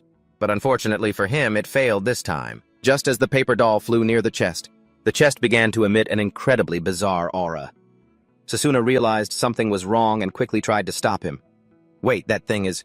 Only a fool would wait. Mifune complained, unaware of the danger that was about to befall him, and just as Sasuna had feared right after that, the chest shot out a blast of energy, sending Mifune flying backward. Then, a hand reached out from inside the chest. This was supposed to be a one-star dungeon, but this monster, it's on a completely different level. Is there something wrong with this dungeon? Sasuna worried as he looked at the corpse before him. Why would he be in a place like this? The Lich King. They say his black flames bring nightmares. Sasuna wondered to himself as the Lich King himself complained to them, "You who have disturbed my slumber will pay with your lives." As he spoke, he stuck out his meter-long tongue to intimidate the group in front of him. And it worked. The big guy's face showed a hint of worry. It can talk! No time to answer. Sasuna immediately got into a fighting stance. He's dangerous. Get Mifune out of here. I'll hold him off. Hey, Sasuna, how many points do you think this guy is worth? The big guy's voice was filled with excitement. However, the Lich King in front of them had no intention of letting them chat any longer and launched another attack. He aimed straight for the fox-faced guy, forcing Sasuna to rush forward and slash the attack apart with his mana sword. At the same time, the big guy Drago also started to charge in for an attack. But before he could even run a few meters, he was stopped by several magic circles created by the Lich King. What, he set up magic circles everywhere, he thought, gritting his teeth right before the circles exploded, knocking Drago back. Luckily, Drago managed to use his mana to protect his body in time, or else he would have been in real danger. Back to the Lich King. After pushing Drago back, he created countless other dark magic circles, aiming them at Sasuna. Just one look at this attack was enough for him to know the Lich King was using multicasting. His intelligence and power were definitely at a 4-star level, a huge disparity compared to the 1-star dungeon that the professor mentioned earlier. Then countless streams of dark energy shot out from the magic circles, forcing Sasuna to swing his sword continuously to fight back. However, the Lich King hadn't forgotten about Mifune and created another magic circle right above his head. "Wake up, Mifune!" Sasuna shouted, however. It seemed it wasn't Mifune's time to die yet. At the critical moment, Drago ran over and shattered the magic circle with his sword. Only then did the fox-faced guy groggily wake up. Meanwhile, turning to Yuzuha, 2 magic circles also appeared above her head, targeting her. And whether Yuzuha noticed or not, she didn't react at all. In the end, it was Sasuna who had to rush over and pull her aside. "Are you all right?" I'm fine. Thank you," she said calmly, which made Sasuna feel that something was off, but he couldn't quite put his finger on it. Where on earth is this feeling coming from? Then after saving the 2 liabilities, he turned to Drago. "Drago, let's begin." "Yeah, I've been waiting for this," Drago said excitedly, while the fox-faced Mifune schemed in the background, planning to steal the kill. "What the hell are those guys talking about? Not that I really care. I'll just steal the points and get out of here." He chuckled to himself. It seemed Drago sensed something too. So he turned back and asked, "Are you plotting something?" "Of course not. How could I do something like that to the person who saved me?" Mifune hurriedly clasped his hands and spoke, but only he knew the true intentions in his heart. As for the simple-minded Drago, he heard this and believed every word of it. "I won't let you get those points back with Sasuna." Just before the fight, he started to remember. Back then, he couldn't beat Leo because his bullets weren't powerful enough. "So I have to train again from the very basics. Professor Lionel, I've finished all my training. Is there any other way to get stronger?" There really isn't any other way. I knew this was going to happen sooner or later. But this is a bracelet that's been infused with weight magic. If you get used to wearing this bracelet, then your power will increase dramatically when you take it off. But I wouldn't recommend it for someone like Sasuna who's still recovering. This method is outdated and extreme. That's why you have to use it carefully," Lionel said with a smile. "Thank you so much, Professor," both of them shouted. "Since that day, I've worn them all over my body. Time to take these off." As he thought this, he casually removed the bracelet and tossed it aside, creating a small crater in the ground right in front of Mifune. Seeing this, he could barely believe his eyes.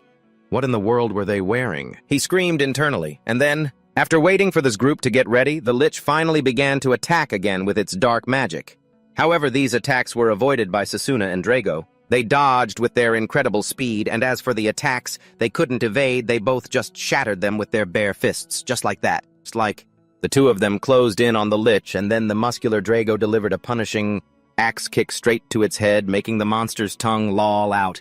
However, just moments later, it shot out a hand and grabbed Drago's ankle while its tongue wrapped around his other leg, all while creating a magic circle directly beneath him. "You focus on defense," Drago yelled, and before the magic circle below could activate both of them, unleashed a sweeping kick from either side, completely deforming the lich's face. It was unrecognizable. After that, another explosion erupted, spreading a cloud of purple smoke. Sasuna and Drago took the chance to fall back in case the smoke was poisonous and waited for it to clear. When it did, the lich's skull had vanished. "I got the points, how about you?" "I got them too." "We defeated it at the same time, so the points got split," Drago replied. The zombie's life was worth 100 points. Split in two, they each received 50 points. Are they only just getting serious now? I've never seen anyone so powerful in close combat, Mifune thought to himself in a panic. At the same time, Sasuna turned and asked the others, "Yuzuha, her wound, where did she go?" He wondered aloud as Yuzuha's figure had disappeared at some point. But before the group could even begin to look for her, a violent tremor suddenly shook the area, and then the ground beneath their feet cracked apart and collapsed in an instant, nearly sending Mifune plummeting down with it. Luckily, Sasuna grabbed his hand just in time and pulled him up. The collapse of the floor also revealed what was underneath. It was countless zombies shambling about aimlessly. "This horde!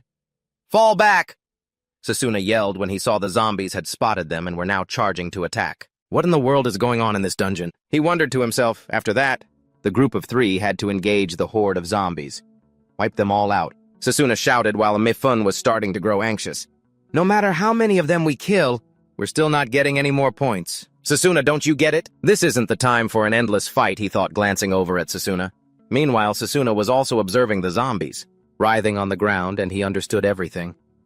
"I see. So that's why we're not getting any points. The living dead are being revived by dark magic. Damn it.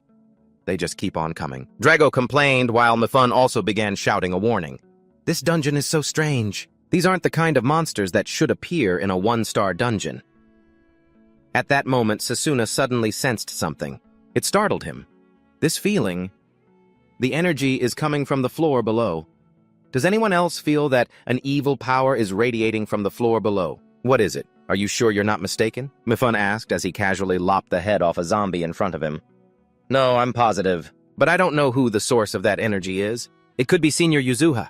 Either way, we have to go, so let's just head down first," Drago suggested, and then immediately ran downstairs. Sasuna also tried to reason with him.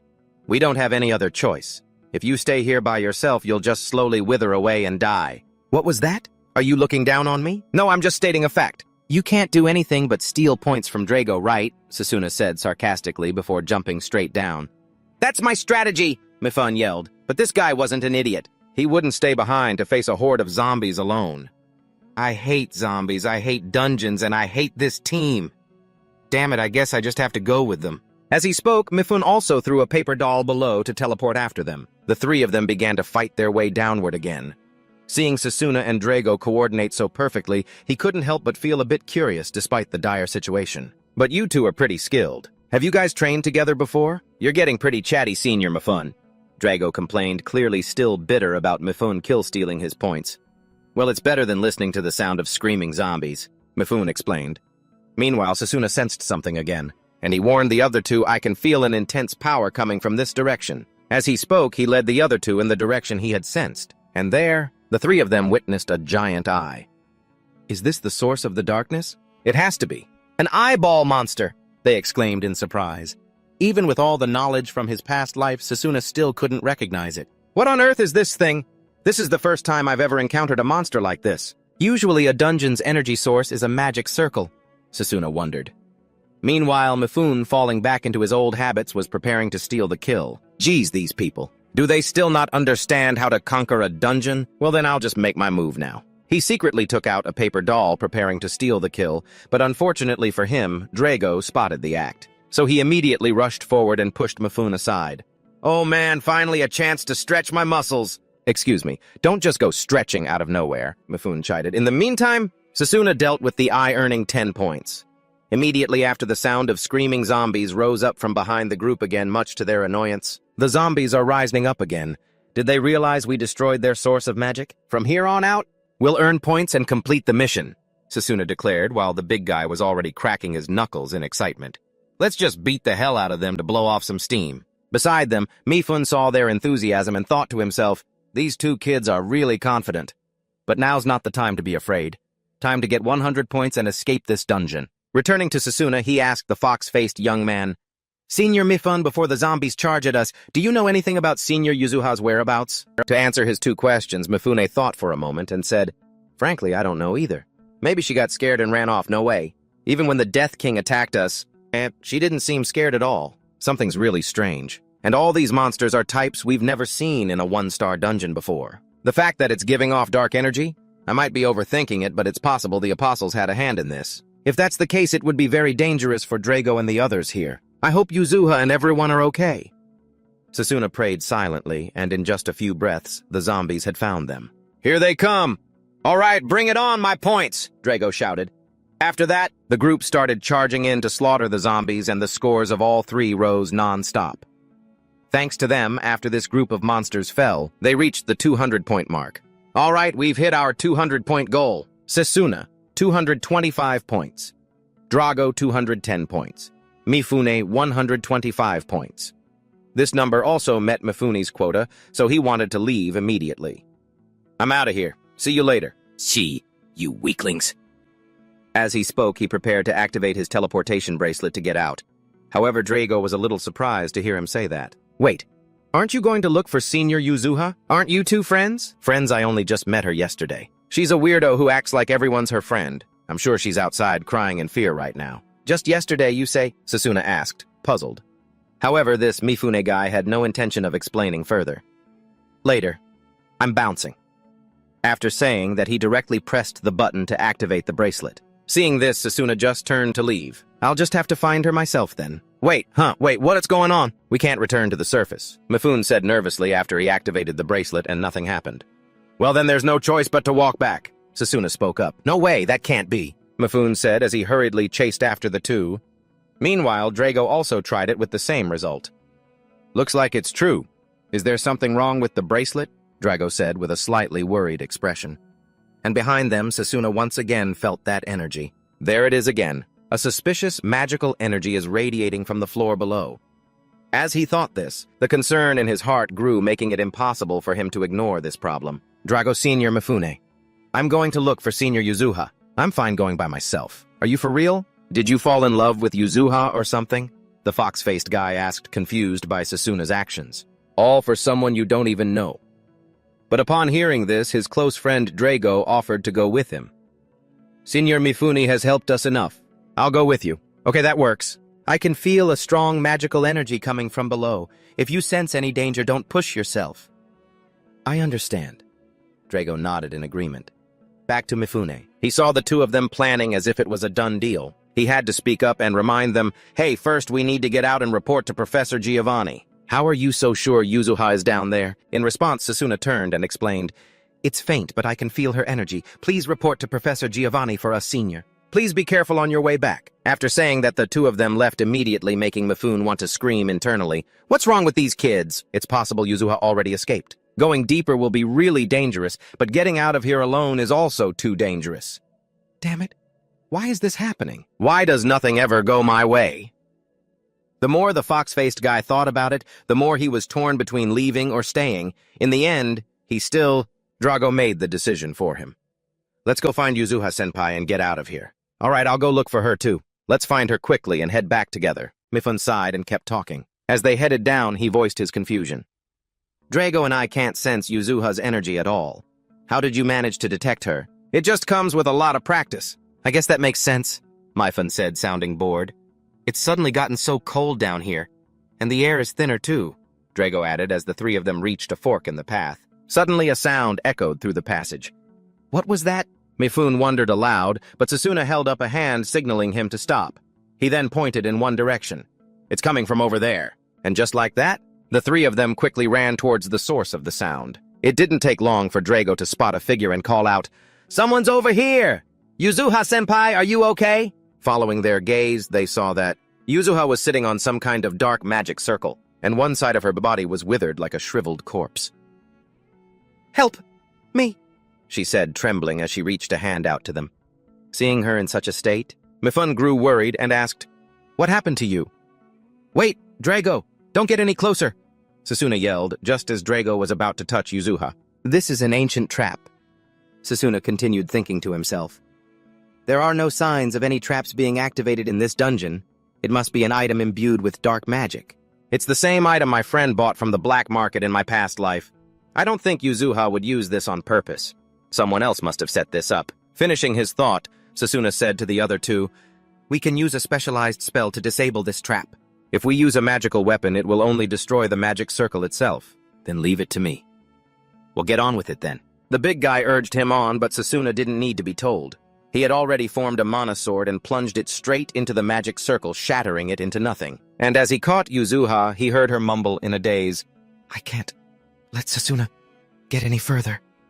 What could she mean by that? He wondered to himself. Then his eyes fell on Yuzuha's earrings. It seems the magic was activated by this earring. From behind, Mifune asked, "Did this happen because she was being careless? What's going to happen to Yuzuha now?" "I don't know either. But for now, we should go meet up with the others. We can report this to the professors later," Sasuna replied, his mind racing. This wasn't just a random accident. The apostles have to be involved in this incident. Hearing this, Drago nodded in agreement. "I still have a lot of questions, but we need to get out of here first. Hey, Mifune-senpai, can you use that bracelet of yours to get us back?" "Let me try," Mifune said, quickly pressing the button. However, nothing happened. "Just as I thought. It's no use. Did Professor Giovanni give us a broken device?" Mifune wondered. Meanwhile, Sasuna tried pressing Yuzuha's bracelet and got the same result.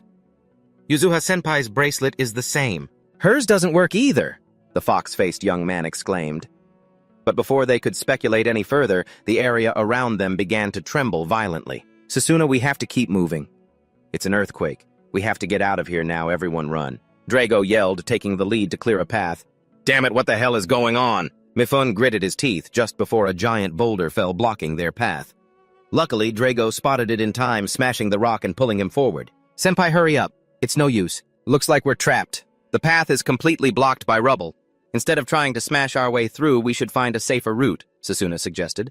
But at that very moment, Layla's group was also caught in the earthquake. "Is anyone there?" she called out, and a moment later a weak voice replied, "Please, help us." "Over there. Hurry, we need to clear this rubble." Layla quickly directed everyone to begin the rescue. After pulling the bald man out, she used her magical equipment to heal him. "I'll use some healing magic to ease the pain. Where are the others?" "There's one more person behind the rubble," the bald man said weakly. "Sasuna Sidrago, you two better be safe." The girl prayed silently. Back with Sasuna and Mifune's group, they had already fallen into despair. "This shouldn't be happening," he gritted his teeth. The big guy Drago was also losing heart. "Can't you use your barrage skill or something?" "I thought about it, but it's too risky. We could cause another earthquake," Sasuna explained. "As long as we can move this pile of rubble, we should be fine," Drago suggested, but Sasuna immediately shut him down. "But the air is getting thinner and we're getting exhausted. Is there really no other way?" "There is one other way. But for it to work, we have to go deeper underground," Sasuna continued. However, Drago turned to look at Mifune and Yuzuha. Then he said, his voice filled with helplessness, "Go deeper in our condition." Sasuna knew he couldn't take everyone with him, so he announced he would go down alone. Mifune, however, couldn't understand where his confidence was coming from. "I know you're strong, but the deeper you go, the stronger the monsters get. If you're not absolutely sure about this, you should just stay here," Mifune advised, but Sasuna explained his reasoning. "I can't make any guarantees, but the reason for these earthquakes, is probably because the dungeon boss has woken up.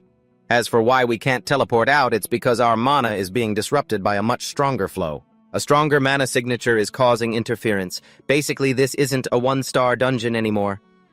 "As expected of you, Sasuna. You really know your stuff," Drago said. After hearing Sasuna's explanation, Mifune no longer intended to stop him. "You're staying here, right, Drago? I'll be waiting for good news, Sasuna." "You can count on me," our hero affirmed. Drago also remembered to add a warning, just in case you should mark the path you take. "Got it. I'll definitely save everyone," Sasuna replied with a nod, then quickly departed. Then as he descended deeper, Sasuna analyzed the situation. "I can't believe the boss can affect a dungeon this massive. I don't even know the limits of close combat magic.